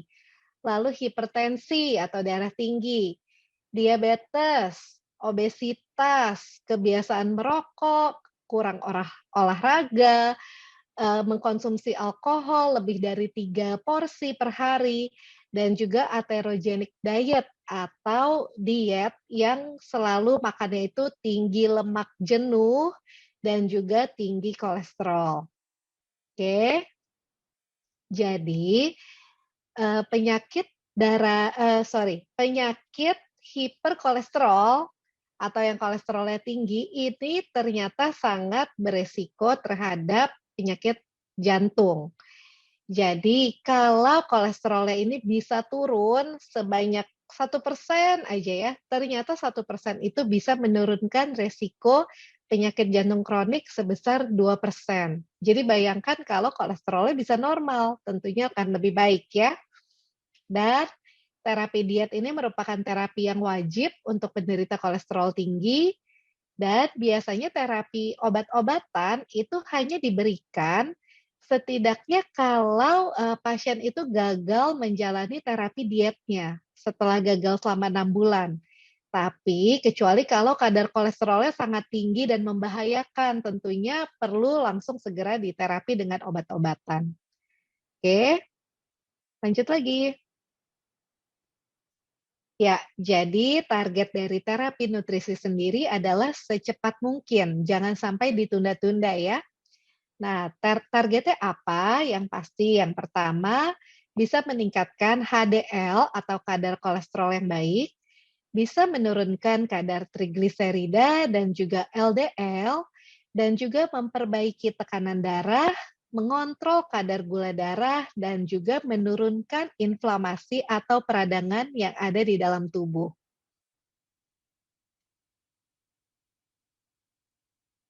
Next lagi, ya ini adalah yang kuning-kuning ini ya, ceritanya ini adalah sel lemak. Nah, sel lemak itu di dalam tubuh apa sih resikonya? Lemak ini bisa dua ya, bisa ada lemak yang di bawah kulit, bisa ada lemak yang di dalam organ, termasuk lemak yang di dalam pembuluh darah atau kolesterol tadi. Jadi sel lemak ini ternyata sangat buruk untuk tubuh kita. Bisa menyebabkan inflamasi atau peradangan yang terus-menerus, bisa menyebabkan darah tinggi, bisa menyebabkan kolesterol tinggi, penyakit diabetes, trombosis atau penggumpalan darah, dan juga aterosklerosis atau pembuluh darahnya itu tidak lancar karena terhambat dengan adanya sel lemak ini. Oke, lanjut lagi.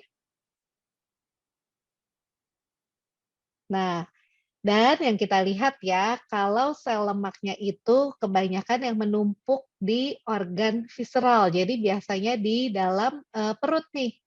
Kadang-kadang ada orang yang penampakannya kurus, tapi ternyata lingkar perutnya besar. Nah, ini juga harus hati-hati. Karena visceral obesity ini ternyata juga berdampak terhadap berbagai hormon di dalam tubuh kita, dan juga bisa menyebabkan penyakit metabolik, penyakit pembuluh darah, hingga terkena penyakit jantung, salah satunya gagal jantung. Oke. Nah, terapinya jadi bagaimana? Yang paling penting adalah modifikasi gaya hidup. Nah, modifikasi gaya hidup apa aja nih? Bisa dilihat ya.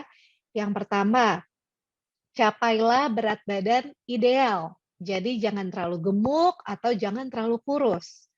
Dan juga pola makan yang sehat, jaga kecukupan cairan, jaga pola tidur yang tepat, hindari kebiasaan buruk seperti merokok dan juga alkohol, dan lakukanlah aktivitas fisik secara rutin.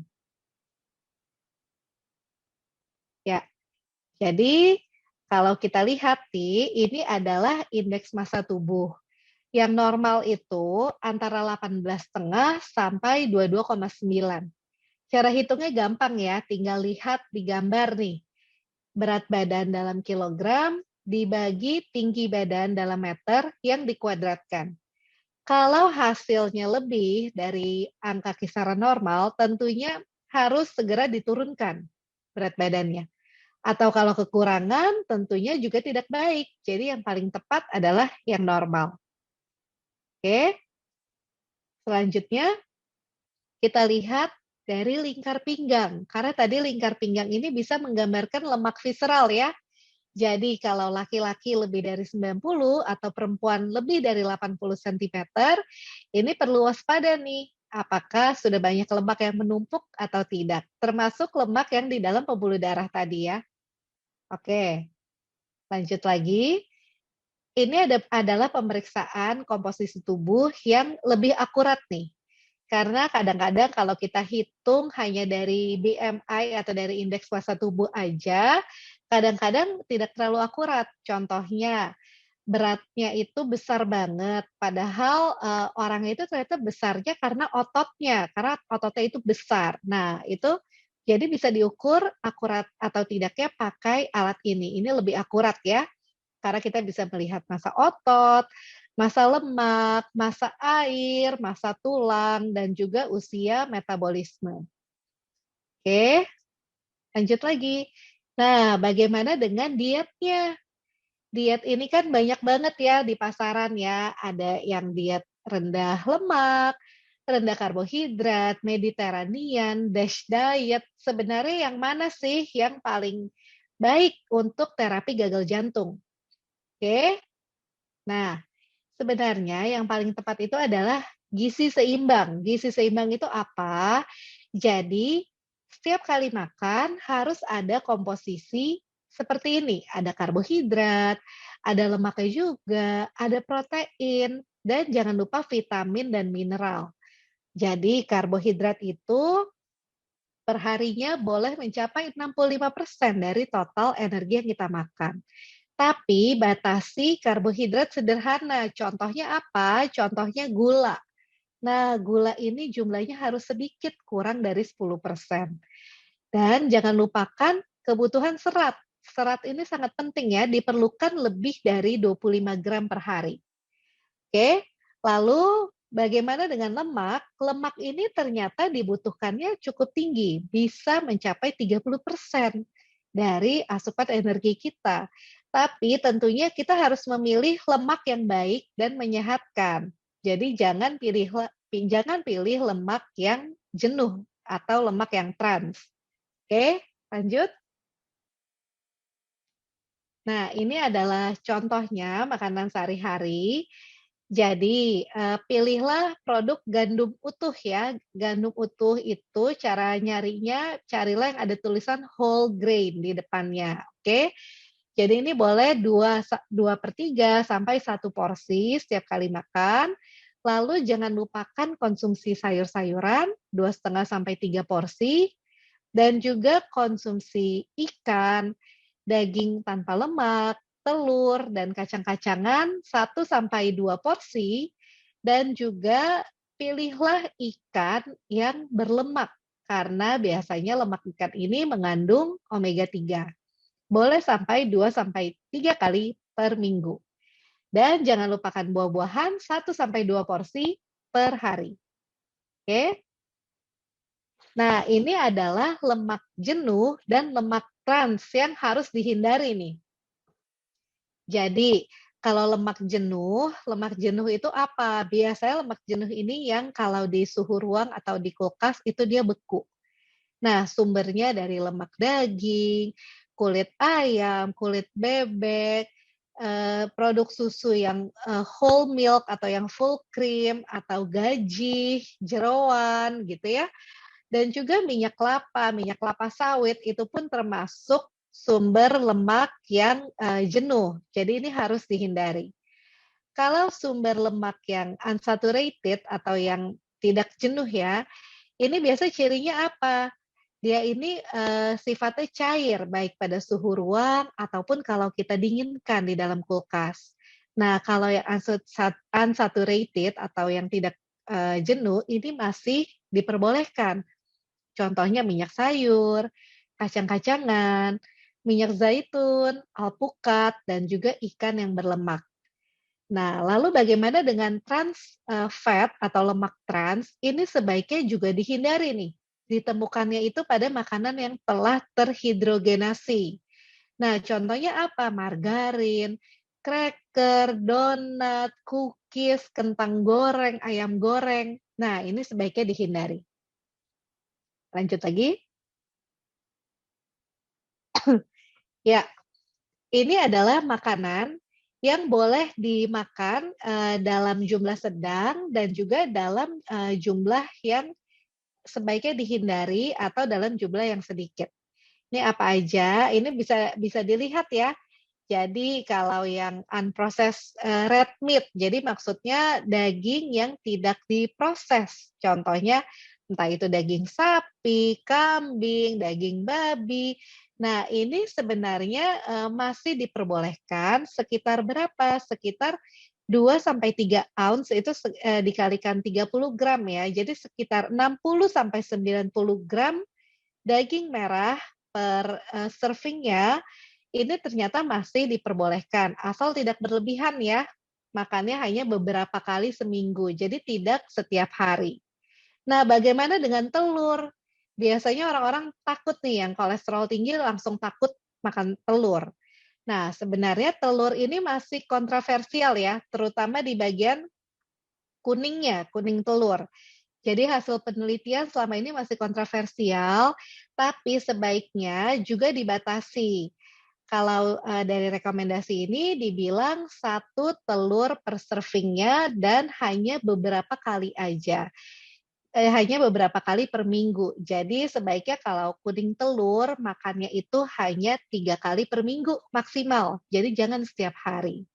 Nah, lalu ada makanan yang harus dihindari atau yang dimakan benar-benar dalam jumlah yang sangat sedikit. Itu apa? Makanan yang diproses terlalu tinggi. Contohnya proses meat ya, seperti hot dog, bacon, sosis, salami. Nah, itu jangan dimakan atau dimakan sangat sedikit sekali. Lalu makanan yang tinggi dengan yang diproses terlalu tinggi dan juga gulanya itu banyak. Nah, itu juga sebaiknya jangan, dan juga termasuk minuman-minuman yang manis, seperti minuman soda, minuman energi, atau teh manis gitu ya. Nah, itu sebaiknya dihindari atau diminimalisir seminim mungkin. Oke. Nah, lalu kita masuk ke asam lemak omega 3 yang mengandung EPA dan DHA. Ternyata asam lemak omega 3 ini sangat baik untuk tubuh kita karena bisa mengurangi peradangan dan juga bisa membantu menurunkan kolesterol. Ini adalah bahan makanan sumber, bisa dilihat jumlahnya dan jenis-jenisnya ya, apa aja. Jadi bisa kita dapatkan dari teri basah, dari salmon, tuna, ikan hiu, ikan kembung, ikan sarden, dan juga dari minyak ikan. Oke. Nah, lalu bagaimana dengan kebutuhan serat? Kebutuhan serat ini sangat penting ya, minimal 25 gram per hari.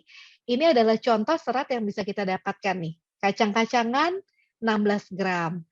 Lalu alpukat sudah ada serat juga 7 gram. Raspberry 6 gram. Di jambu juga ternyata ada. di green peas, kiwi, dan brokoli juga ternyata mengandung serat yang cukup tinggi. Jadi ini adalah bahan makanan yang boleh kita konsumsi sehari-hari. Nah, sebaiknya hindari makanan yang tinggi gula dan juga tinggi karbohidrat sederhana. Contohnya seperti di gambar ini. Nah, ini bisa dilihat ya, ada contohnya jus buah. Nah, kan jus buah harusnya sehat, tapi kita lihat dulu nih, jus buahnya ini asli atau yang kemasan. Karena kalau yang kemasan, biasanya itu gulanya sudah tinggi dan seratnya itu biasanya minimal. Jadi seratnya itu sedikit. Lalu kita lihat juga di sini ada yogurt. Yogurt ini kan juga makanan sehat. Tapi balik lagi, lihat lagi jumlah gula di kemasannya. Berapa banyak. Kalau gulanya terlalu tinggi, sebaiknya makannya jangan terlalu sering juga.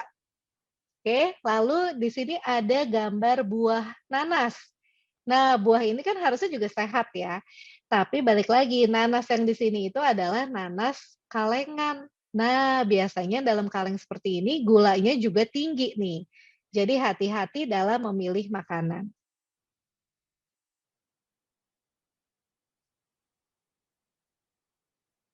Lalu untuk karbohidrat, sebaiknya pilihlah karbohidrat yang sifatnya kompleks. Jadi kalau misalnya dibanding makan roti putih, pilihlah roti gandum. Atau misalnya dibanding nasi putih, pilihlah nasi merah atau nasi coklat. Nah, kalau karbohidrat kompleks seperti ini, seratnya itu lebih tinggi dan lebih baik untuk menurunkan kolesterol dan lebih baik untuk menurunkan resiko penyakit jantung. Ya, dan lalu ada yang penting diperhatikan juga, yaitu batasi cairan dan makanan yang tinggi garam. Apa itu? Bisa dilihat ya di gambar ini ya. Jadi banyak tuh makanan yang garamnya tinggi. Jadi kelebihan cairan di tubuh akan menyebabkan jantung itu sulit untuk memompa. Jadi sesuaikanlah cairan yang masuk dengan jumlah urin harian yang keluar. Oke, jadi cairan yang dibatasi biasanya itu sekitar 1 sampai 1,2 liter per hari, dan garam atau natrium itu maksimal 3/4 sendok teh. Jadi jangan berlebihan.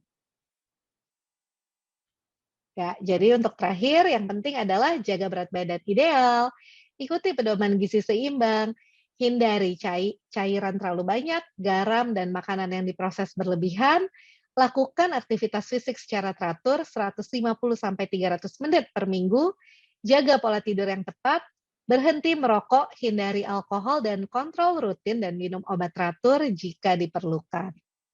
Terima kasih. Demikian dari saya. Oke, terima kasih kepada Dr. Raisa atas penjelasannya yang sangat menarik dan informatif tentang bagaimana peranan asupan gizi pada pasien-pasien dengan gagal jantung. Nah, tentunya teman-teman udah banyak nih pertanyaan-pertanyaan ya yang sudah disimpan dari tadi. Nah, kita akan mulai sesi pertanyaan. Oke, baiklah, kita sudah mendengarkan ketiga speaker kita tadi dari bagian gizi, bagian prevensi dan rehabilitasi, dan juga dari pandangan heart secara umum. Kita kemudian akan masuk ke sesi tanya jawab. Nah, yang menarik nih pertama dari Dr. Anggia dulu ya dok ya. Tadi penjelasan sangat baik sekali, informatif. Mungkin dok, saya juga sih di praktek itu sering banget ditanyakan pasien, dok, saya kan sakit jantung, tapi kenapa saya dikasih obat darah tinggi ya dok ya? Nah akhirnya pasiennya berinisiatif untuk menstop obatnya sendiri. Dan lambat laun masuk lagi ke rumah sakit dengan kondisi gagal jantung yang lebih berat, bengkak lagi, sesak lagi. Itu gimana ya dokter Anggia sebaiknya? Terima kasih dokter Andika. Jadi memang ini adalah salah satu pertanyaan yang paling sering ditanyakan oleh para penderita gagal jantung. Bagaimana, bisa nggak ini obatnya dikurangin atau di stop sebagian, kalaupun nggak bisa di stop semuanya. Jadi kita mulai berangkat dari umumnya penderita gagal jantung harus mengkonsumsi 4 jenis obat-obatan. Tadi sudah saya sampaikan ada golongan daripada MR antagonis, ARNI, SGLT2 inhibitor, serta beta blocker. Ini adalah 4 yang kita sebut dengan pilar obat-obatan dari terapi gagal jantung. Kenyataannya di samping menderita kondisi gagal jantung, kita lihat juga bahwa pasien tersebut seringkali juga menderita masalah-masalah lainnya, baik itu yang berhubungan dengan jantung maupun di luar jantung. Misalnya yang berhubungan dengan jantung itu dengan kondisi penyempitan pembuluh darah, sudah pernah serangan jantung, mengkonsumsi pengencer darah, di kondisi luar jantung bisa karena kondisi sakit gula misalnya, atau kondisi darah tinggi, sehingga ini membuat pengobatan menjadi lebih kompleks, dan jumlah tablet, jumlah pil yang dimakan setiap harinya, itu kalau kita lihat datanya, lebih dari 6 tablet setiap harinya. Dan kalau kita memposisikan diri kita di sisi pasien, maka kita akan melihat ini sesuatu yang membuat kita frustasi. Konsumsi obat berulang-ulang dalam jangka waktu yang panjang tentunya tidak menjadi hal yang mudah dan menjadi tantangan sendiri untuk menjaga disiplin konsumsi obat. Nah, ada beberapa obat yang bisa diturunkan dosis secara perlahan, melihat respon daripada pasien. Itulah obat yang kita sebut tadi dengan obat diuretik, obat yang berfungsi untuk mengeluarkan cairan dari tubuh melalui urin. Itu adalah obat yang paling fleksibel, penggunaannya bisa sangat berubah day by day, dan itu memerlukan edukasi dan pemahaman yang mendetail. Tetapi untuk obat-obat pilar lainnya, ini adalah pilihan yang sangat sulit. Saya sebagai manusia ingin memberikan izin, ingin memberikan wewenang kepada pasien untuk mengurangi obatnya, tetapi ternyata setiap kali kita mengurangi obat, yang muncul adalah resiko. Dengan pengurangan dosis ataupun jumlah obat-obatan, ternyata lebih banyak efek tidak baiknya dibandingkan efek baiknya. Dan kalau kita bicara mengenai data, mengenai kondisi stop atau mengurangi obat-obatan, saya pikir kendala kita memang kita memiliki data yang sangat terbatas, tapi dalam guidelines atau panduan yang dikeluarkan hingga saat ini, saya pikir tertulis sangat jelas. Bahkan dengan fungsi yang membaik pun sangat dihindari untuk menurunkan atau mengurangi obat-obatan yang dianggap menjadi pilar daripada terapi gagal jantung tersebut. Begitu mungkin Dr. Andika. Ya, jadi obat-obatan yang diberikan jangan sampai di stop ya dok, tapi tetap diteruskan. Sebagaimana kita ketahui bahwasanya sakit kayak darah tinggi, sakit gagal jantung, dan sakit diabetes itu adalah long life terapi. Jadi nggak boleh kita stop. Kenapa? Kalau kita stop nanti akan balik lagi. Dan ketika pasien balik lagi itu sebetulnya setiap masuk akan menurunkan angka harapan hidupnya, gitu ya dok ya, survivalnya. Oke. Kemudian dok, yang menarik ya, sering banget ya dok, kalau pasien datang bacaan ronsennya, dok, jantung saya bengkak dok. Pertanyaannya dok, ini bisa kempes nggak ya dok jantungnya setelah diobatin? Ya itu gimana dok, yang menarik banget dok itu dok.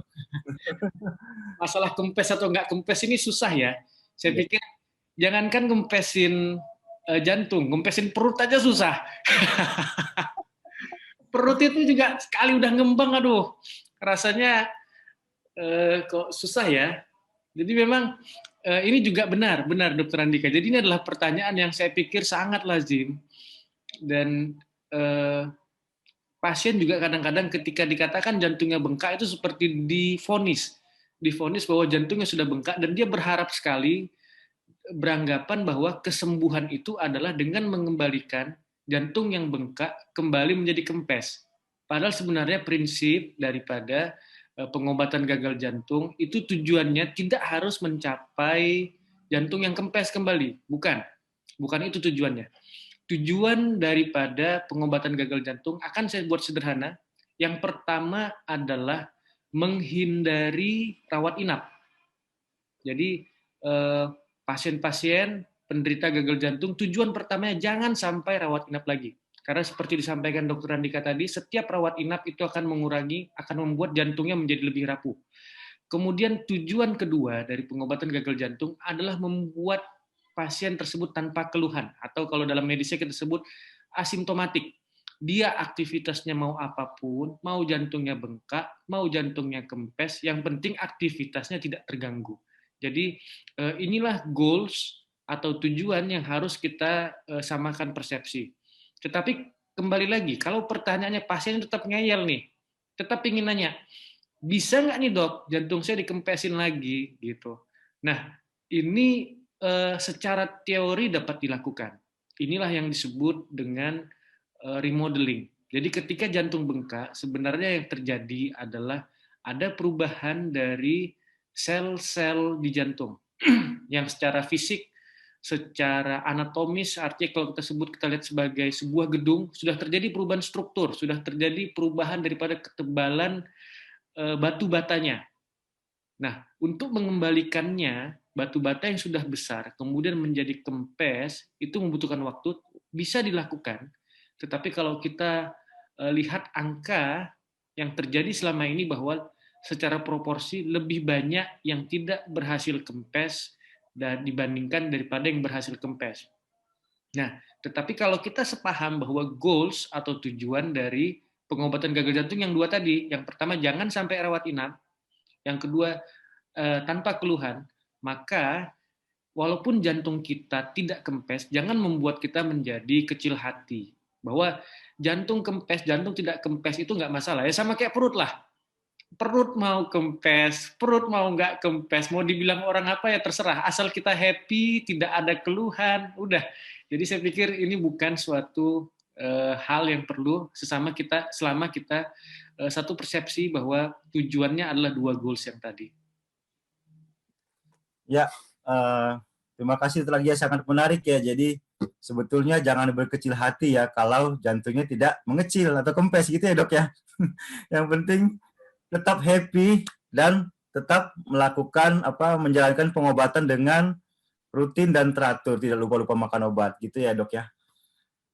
Oke, baiklah. Tadi kita ada topik intinya tetap bekerja walaupun dengan kondisi gagal jantung.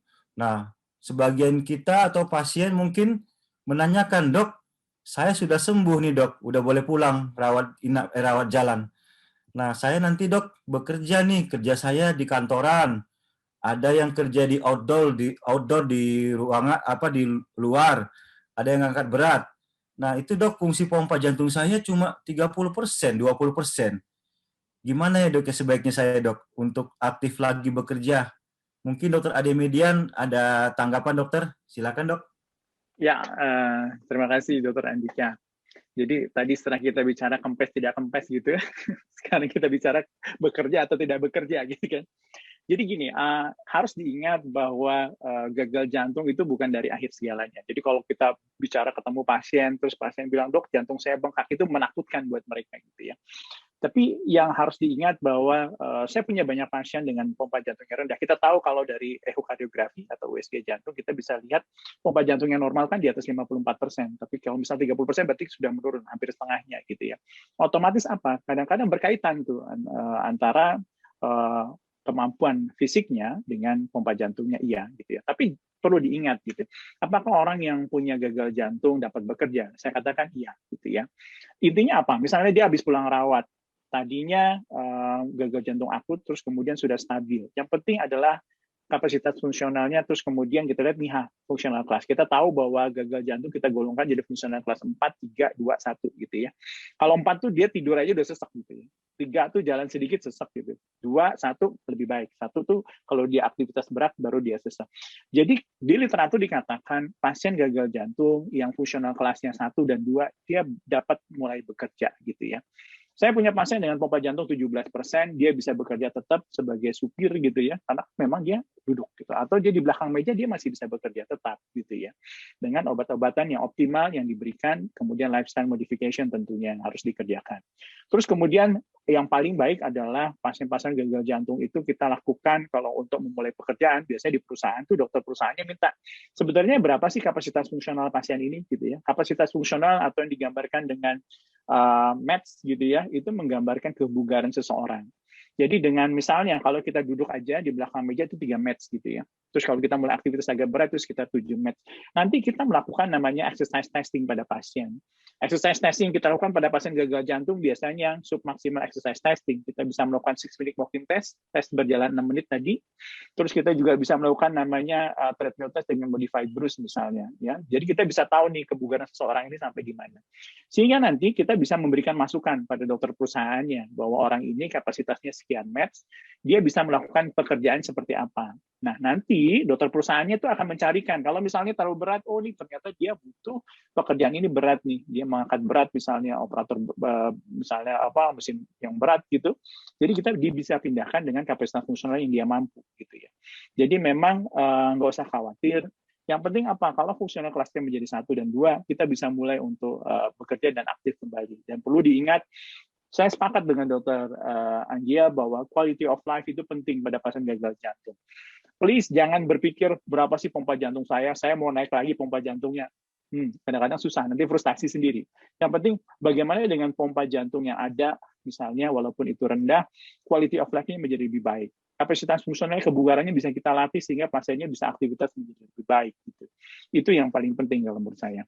Terima kasih, Dr. Andika. Ya, makasih Dokter Ade, penjelasannya sangat informatif ya dok ya. Jadi jangan ragu-ragu lagi dan takut untuk bekerja kembali ya dok ya, walaupun dengan kondisi gagal jantung gitu ya dok ya. Sepakat. Oke, baik. Mungkin saya akan beralih ke bagian gizi nih. Nah ini nggak kalah pentingnya nih ya. Karena sering banget ya dok, di praktek ditanyakan tuh dok, pantangan makanan saya apa ya dok ya? Saya sakit ini nih, darah tinggi, sakit jantung. Sering banget dok, dokter Aisyah gitu dok ya? Iya dok, benar. Dengan saya bengkak-bengkak nih gimana dok ya? Nah mungkin dok saya mau nanyakan nih tentang garam nih dok ya. Apakah ada dok pengurangan garam pada pasien-pasien dengan gagal jantung yang berat, misalnya bengkak-bengkak suhu tubuh? Tadi kan kata dokter Aisyah di slide-nya dikatakan itu dianjurkan 3/4 sendok ya dok ya. Nah itu Ya. gimana dok tips-tipsnya buat kita dok, buat masyarakat mengatur asupan garam dok gitu, supaya jangan surplus kelebihan gitu dok, ataupun kekurangan juga nggak bagus ya dok ya. Jadi gimana dok untuk pasien-pasien dengan kondisi bengkak-bengkak, karena kita ketahui bahwasanya garam itu bersifat menahan air ya dok, retensi cairan ya dok ya. Iya, boleh dokter Aisyah ngasih tanggapannya dokter, silakan dok. Oke, baik. Terima kasih nih pertanyaannya. Jadi memang cara nakarin garam ini tuh susah-susah gampang ya. Karena kan nggak mungkin kita tiap kali mau masak gitu, kita ukur atau kita timbang-timbang gitu kan kayaknya susah. Apalagi garam itu banyak banget dari bahan makanan selain masakan kita nih. Selain dari bumbu-bumbu, misalnya bumbu yang botolan ya, saus tomat, saus sambal, kecap asin, bahkan kecap manis pun ada garamnya juga. Belum ditambah misalnya pemakaian kaldu. Nah, yang kayak gitu-gitu tuh garamnya ada tuh, Dok. Jadi, cara gampangnya itu gini, sebaiknya kalau lagi masak itu makanannya nggak usah ditambah garam dulu nih. Gitu. Tapi kalau bumbu alami ya, seperti misalnya bawang putih, bawang merah, kunyit, jahe. Nah, itu sih boleh-boleh aja karena bumbu-bumbu yang seperti itu tuh biasanya nggak ada garamnya. Jadi penggunaan bumbu boleh, tapi garamnya jangan ditambah dulu nih. Tapi pas saat mau makan, di piringnya itu baru ambil garam pakai ujung jari gitu dok, baru dikasih. Nah, sebaiknya caranya kayak gitu. Dan garam pun ada garam yang rendah natrium. Jadi bisa dipilih tuh, pilihlah di pasaran ya, banyak di supermarket, bisa dicari juga. Pilih garam yang rendah natrium, biar natrium kita nggak kelebihan nantinya. Gitu. Dan kalau ditakar-takar itu memang maksimal hanya 3/4 sendok teh aja per hari. Dengan kandungan kalau mau dilihat ya, natriumnya itu hanya 1.200 mg. Jadi penting juga tuh untuk melihat nutrition fact di setiap makanan kemasan yang mau kita makan nih. Jadi misalnya chips gitu ya dok, kayak keripik-keripik gitu kan, itu biasanya garamnya tinggi tuh. Nah harus hati-hati, perhatiin deh kemasan di belakangnya natriumnya berapa. Apalagi mie instan dok. Nah, mie instan harus hati-hati juga tuh, garamnya tinggi banget. pasti dalam satu kemasan mie instan itu kadarnya bisa lebih dari 3/4 sendok teh tadi. Jadi hati-hati tuh kalau mau makan, ya bumbunya pakainya setengahnya aja, gitu Dok. Iya, menarik banget ya Dokter Aisyah. Jadi makanya itu saya tanya itu susah-susah gampangnya mengatur garam itu ya. Apalagi kayak kita Iya. ya, suka ini ya pada ngemil, nonton di mobil tuh habis tuh satu bungkus ya Dok. Terus garamnya ternyata lebih dari 30% Dok tuh bahaya tuh tensinya bentar lagi naik gitu ya Dok ya. Iya, benar Dok. Baiknya kita waktu masak itu jangan kasih garam dulu ya. Baru nanti Iya, waktu kita akan pakai jari tangan gitu Dok ya. iya benar Dok. Oke, menarik Dok. Nah ini Dok, kita kan lagi puasa nih Dok ya. Kan itu suka pengaturan makannya kacau ya. Terus apalagi saat berbuka puasa itu sering apa istilahnya kalap ya. Akhirnya surplus kalori, surplus karbohidrat, surplus apa namanya kolesterol. Itu dari pandangan Dokter Aisyah, ada nggak sih Dok tips-tips untuk pasien gagal jantung?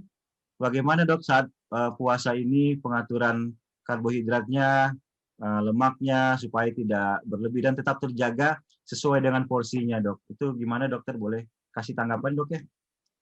Oke, jadi yang mau berpuasa nih, jadi sebaiknya buka puasanya itu boleh pakai yang manis, tapi manisnya itu pakai yang manis alami. Jadi misalnya dari buah potong. Nah, itu boleh, Dok. Jadi jangan buka puasanya pakai gorengan nih.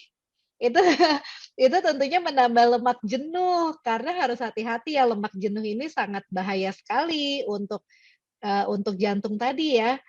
Nah, terus saat makan besar juga sebaiknya karbohidratnya diganti dengan yang karbohidrat kompleks. Jadi nasinya gantilah nasinya nasi coklat atau nasi merah, atau bisa ganti yang lebih rendah kalori seperti misalnya kentang atau jagung gitu Dok. Kan rasanya juga masih enak ya. Nah, lalu hindari yang tadi ya, gorengan itu ya, gorengan nggak boleh keseringan Dok, jadi bukan berarti nggak boleh sama sekali. Kalau misalnya kita goreng sendiri, minyaknya juga bersih, bukan minyak yang sudah menghitam, itu sih masih boleh, tapi paling hanya satu jenis makanan aja. Jadi misalnya udah makan ayam goreng, ya udah lauk lainnya jangan ada yang digoreng lagi, gitu. Kalau dari pagi sampai malam semuanya digoreng, bahkan sampai sayuran aja sekarang ada sayuran goreng ya. Nah, itu tentunya akan kelebihan tuh minyaknya. Apalagi makanan yang santannya tinggi. Nah, jadi kalau Ramadan ini kan identik makanan-makanannya yang santannya itu tinggi ya, Dok, ya. Nah, itu sebaiknya juga dihindari tuh. Jadi penggunaan santan masih boleh, tapi jangan yang terlalu kental dan jangan berlebihan. Sebaiknya dibuat yang encer-encer aja lah, dan sebaiknya kuah santannya itu tidak usah dihabiskan. Gitu, Dok. Iya Dok, sangat menarik banget ya ini penjelasannya Dok ya. Jadi intinya kita menghindari asam lemak jenuh ya Dok, karena itu memang nanti akan menumpuk di jantung menyebabkan sumbatan gitu ya Dok ya, buat plak-plak di pembuluh darah koroner gitu ya Dok ya. Kemudian Ya, juga kita lebih memilih karbohidrat yang kompleks gitu Dok ya, saat ya. berbuka ya. Dan saat awal-awal berbuka mungkin awalnya dengan buah-buah yang ringan-ringan dulu Dok ya, jangan langsung yang wah gitu makan besar Dok ya. Iya, Dok. Oke, terima kasih Dok atas penjelasannya. Saya rasa Terima cukup. kasih. Jadi intinya teman-teman dalam pengobatan gagal jantung itu kita harus memperhatikan segala aspek ya, tidak hanya jantungnya, segi nutrisi, segi aktivitas fisik dengan olahraga tadi seperti sudah jelaskan dengan Dr. Adam, dan ketika juga sudah terjadi kondisi gagal jantung, kita harus tahu cara cepat mendeteksi gagal jantung. Yang sudah dijabarkan Dr. Anggia, seperti apa namanya, bengkak. Ini bengkaknya gimana nih, bengkak jantung atau bukan? Kemudian keluhan-keluhan lain seperti sesak napas. Lalu ketika kita menyadari ada kondisi gagal jantung, segeralah kita menghubungi dokter kalau memang indikasi untuk harus ditanganin segera. Gitu. Ya, dan paling penting adalah konsumsilah obat gagal jantung long life, seumur hidup, tidak boleh di stop. Kenapa? Ketika kita memberhentikan obat gagal jantung, sebetulnya itu akan menurunkan angka kualitas hidup. Kenapa? Sebab akan menyebabkan kondisi gagal jantung yang lebih buruk lagi, yang akan menyebabkan tingginya angka rawat inap atau rehospitalisasi di rumah sakit. Oke, baiklah. Saya rasa diskusi untuk Hari Heart Failure Awareness ini, Hari Peduli Gagal Jantung, cukup menarik. Jika ada pertanyaan-pertanyaan lain nanti ingin ditanyakan, boleh disampaikan ya. Atau kita ada akun di Instagram, Ina Heart Failure, Ina HF, boleh di DM jika ada pertanyaan-pertanyaan yang masih menyangkut di pikiran ya, jika kurang puas. Oke. Saya rasa sekian dulu. Saya ucapkan terima kasih banyak kepada Dr. Anggia Lubis, SPJP, Dr. Ade Median, SPJP, Dr. Raisa Juanda, SPGK, atas sharing kontribusinya untuk acara Hari Peduli Gagal Jantung ini. Demikian dulu saya sampaikan. Wabillahi taufiq wal hidayah. Assalamualaikum warahmatullahi wabarakatuh. Baiklah, demikian 3 topik penting tadinya sudah kita bicarakan di dalam acara HF Awareness hari ini. Saya akan menyimpulkan beberapa hal. Pertama adalah kenali sejak dini gejala dan tanda gagal jantung untuk meningkatkan diagnosis yang akurat serta penanganan yang optimal. Kepatuhan mengkonsumsi obat sangat diperlukan untuk mempertahankan kondisi dan angka harapan hidup pada pasien-pasien dengan gagal jantung.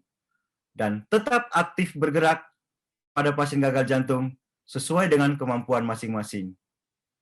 Dan jangan lupa, aktivitas fisik juga harus memperhatikan asupan gizi yang baik, di mana asupan gizi yang baik akan mencegah terjadinya faktor-faktor risiko yang akan menyebabkan kondisi gagal jantung, serta meningkatkan kualitas hidup. Demikianlah acara hari ini. Semoga bermanfaat buat kita semua. Saya sudahi dulu dengan wabillahi taufiq wal hidayah. Assalamualaikum warahmatullahi wabarakatuh.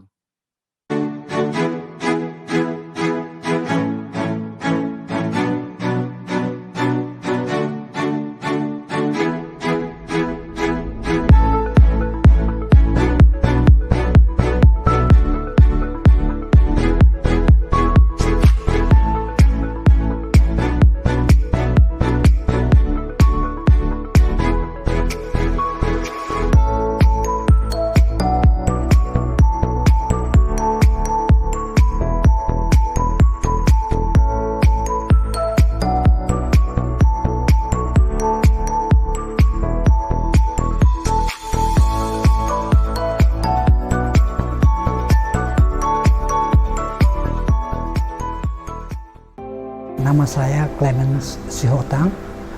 Saya lahir di Ciringo-Ringo, Sumatera Utara, 8 Juni 1953.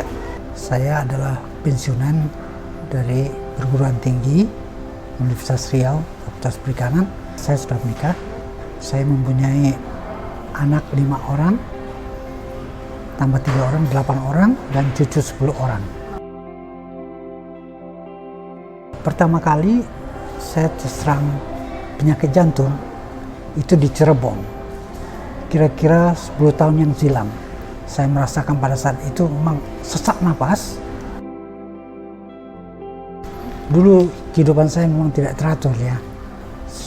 Bekerja itu mungkin sudah lebih dari 8 jam. Dan istirahat juga tidak saya tidur di atas pukul 12 malam. Dan saya juga merokok. Ya, saya sangat merasa sedih ya.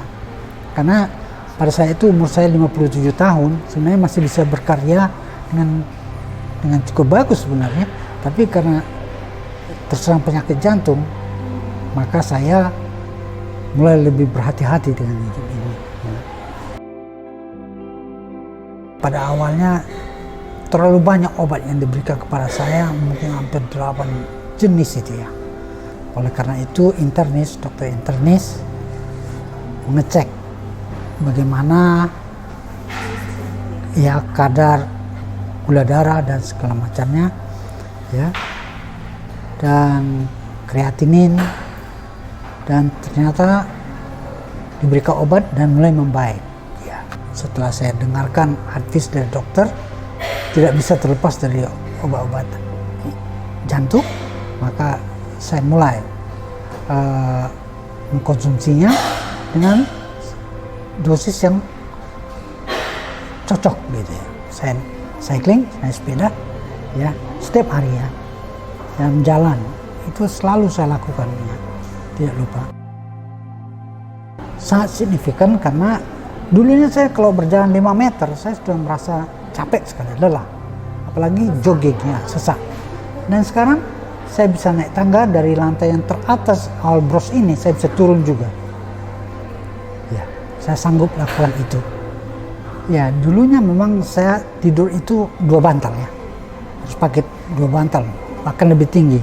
Tapi sekarang 1 bantal, bahkan kadang-kadang tidak pakai bantal saya bisa tidur dengan nyenyak dan tidak mudah letih, ya, tidak mudah lelah. Baru-baru ini udah berjalan lebih jauh lagi, seperti ke Borobudur, kemudian ke kampung, barusan pulang dari kampung, dan di sana sangat sederhana dan saya sanggup di sana walaupun dingin sekali. Ya, saya sanggup karena saya merasa saya sudah lebih baik ya. Nama saya Isna Ningsih, tinggal di Jalan Melor, Sekadadi. Nama saya Yusnida, usia 57 tahun. Nama saya lengkapnya Haji Samsul Daulay. Umur saya 56 tahun. Asal saya Provinsi Riau, Kabupaten Rokan Hulu.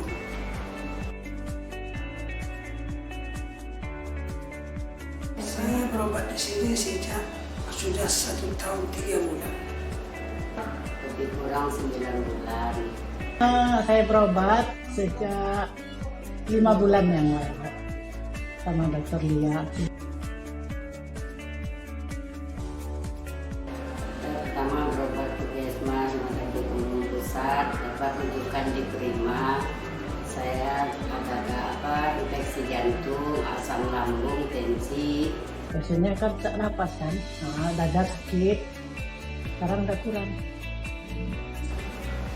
Saya kan pasang rem tahun 2012. Jadi pasang rem ini yang jelas dengan dokter Lia saya bisa nyaman.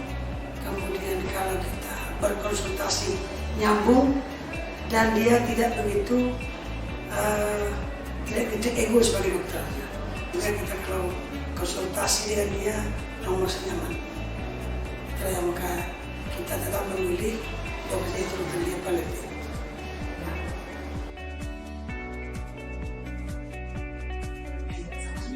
Setelah berobat, ya istilahnya sesak nafas kurang jarang capek. Biasanya kan sesak nafas kan. Sampai saya di sini alhamdulillah dibilang 100% tapi banyak perubahannya. Nafas dah kurang sesak lagi, tensi dan normal, alhamdulillah. Yang baik, cukup baik, dokternya juga lebih baik. Jadi itu saya suka berobat di dokter Lia Sirtima. Mulai dari perawatnya, pegawai dokter, alhamdulillah cara menerima saya terima kasih kebaikan dokter, mulai perawatnya baik sekali. Saya pikir kalau rumah sakit prima udah cukup bagus. Bahkan kalau saya kan mau ke sini saya selalu telepon dulu si Ami dulu, telepon dulu Ami kalau ada hal yang perlu minta dibantu, saya minta bantu. Karena saya kan kalau di rumah sakit prima ini bisa kita mau kita pagi bisa, mau siang bisa, mau sore pun bisa. Sehingga kita tidak tergantung mesti pagi. Sementara rumah sakit lain harus pagi.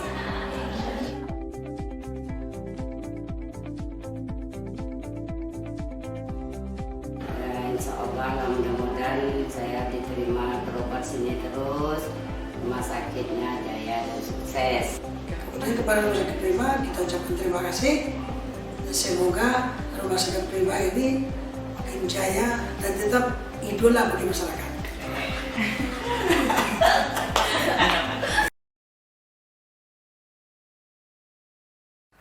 Assalamualaikum warahmatullahi wabarakatuh. Perkenalkan, nama saya Nur Hidayat, umur 51 tahun. Di tahun 2015 saya pernah mengalami sesak napas dan mudah capek, berkeringat. Lalu saya berobat ke rumah sakit swasta Royal Prima. Di sana saya ke poli jantung dan bertemu dengan dokter spesialis jantung, Dr. Hilpan Adiputra Lubis. Saya di EKG dan hasilnya ada bermasalah dengan jantung saya. Kemudian saya dirujuk ke Rumah Sakit Jantung Terpadu Haji Adam Malik Medan. Di sana saya dicek, di-CAT dan hasilnya ada penyumbatan di pembuluh darah jantung. Di pembuluh darah jantung saya. Dan hasil ekonya pompa jantung saya sempat rendah lebih kurang 27%. Di tahun 2017, di situ saya bertemu dengan Dr. Yuke, dokter poli gagal jantung. Itu pun sebelumnya saya sudah ada beberapa kali keluar masuk rumah sakit. Di Rumah Sakit Royal Prima dan Rumah Sakit Jantung Terpadu Haji Adam Malik Medan. Setelah hasil dari kateterisasi itu, keputusan dokter saya harus dioperasi bypass. Setelah dirapatkan oleh tim dokter di Rumah Sakit Jantung Terpadu Haji Adam Malik Medan, hasilnya tidak bisa lagi untuk dilakukan tindakan operasi bypass. Kemudian saya dirujuk di Januari 2020 dan dinyatakan saya gagal jantung ke Rumah Sakit Jantung Harapan Kita Jakarta. Namun hasilnya sama seperti yang ada di Medan. Namun saya tidak berkecil hati atas dukungan dokter saya dan keluarga saya tetap semangat menjalani hidup ini dengan cara minum obat yang teratur dan kontrol yang rutin ke rumah sakit, dan juga menjalani pola hidup yang sehat, menjaga pantangan makanan. Juga saya harap Bapak Ibu yang punya riwayat sakit jantung seperti saya jangan takut untuk pergi berobat ke rumah sakit walaupun kita masih dalam kondisi COVID-19 ini. Yang penting kita tetap menjalani protokol kesehatan. Jangan lupa yang 3M itu, seperti menjaga jarak, mencuci tangan dengan air yang mengalir, dan memakai masker.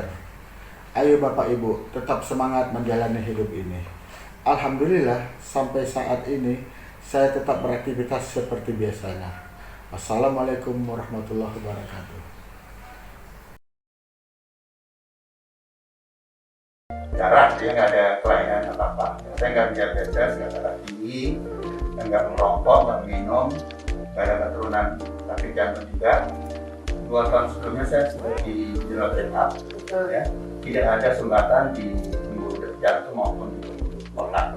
Jadi sehat, dan saya pun dalam kondisi sedang jalan-jalan ke kampung bagi tua. Gitu Pak. Ya.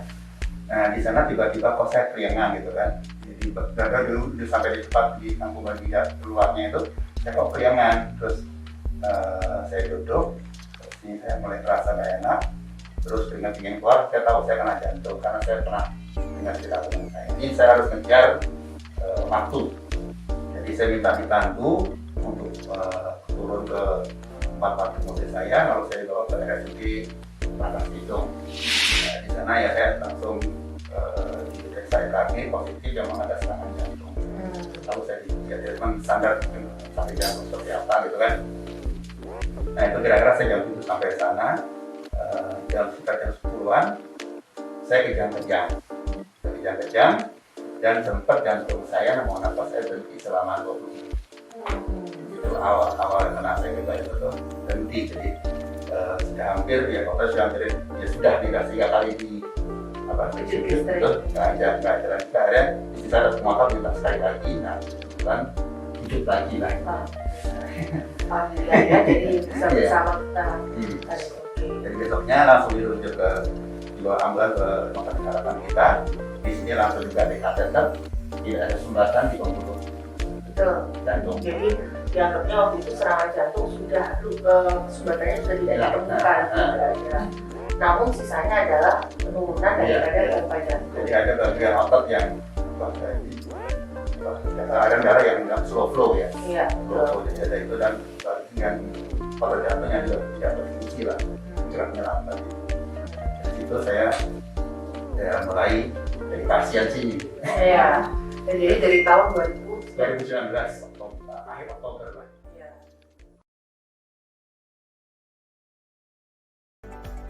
Kapan Bapak mulai didiagnosa gagal jantung? Dari 2018. Kapan Bapak mulai rutin berobat ke poliklinik heart failure? Masuk ke sini ke RSAS 2019. Perkembangan apa yang Bapak rasakan setelah berobat ke poliklinik heart failure? Sekarang lebih enak, lebih segar gitu ya. Nggak ada sesak, nggak bengkak, nggak capek, nggak gampang capek gitu. Apa pesan Bapak pada peringatan Hari Gagal Jantung Sedunia? Harus berobat rutin, harus semangat, harus dijaga gitu ya. Tetap semangat untuk bisa hidup berdampingan dengan gagal jantung. Hidup dengan gagal jantung merupakan sebuah perjalanan. Bagaimana perjalanan Anda?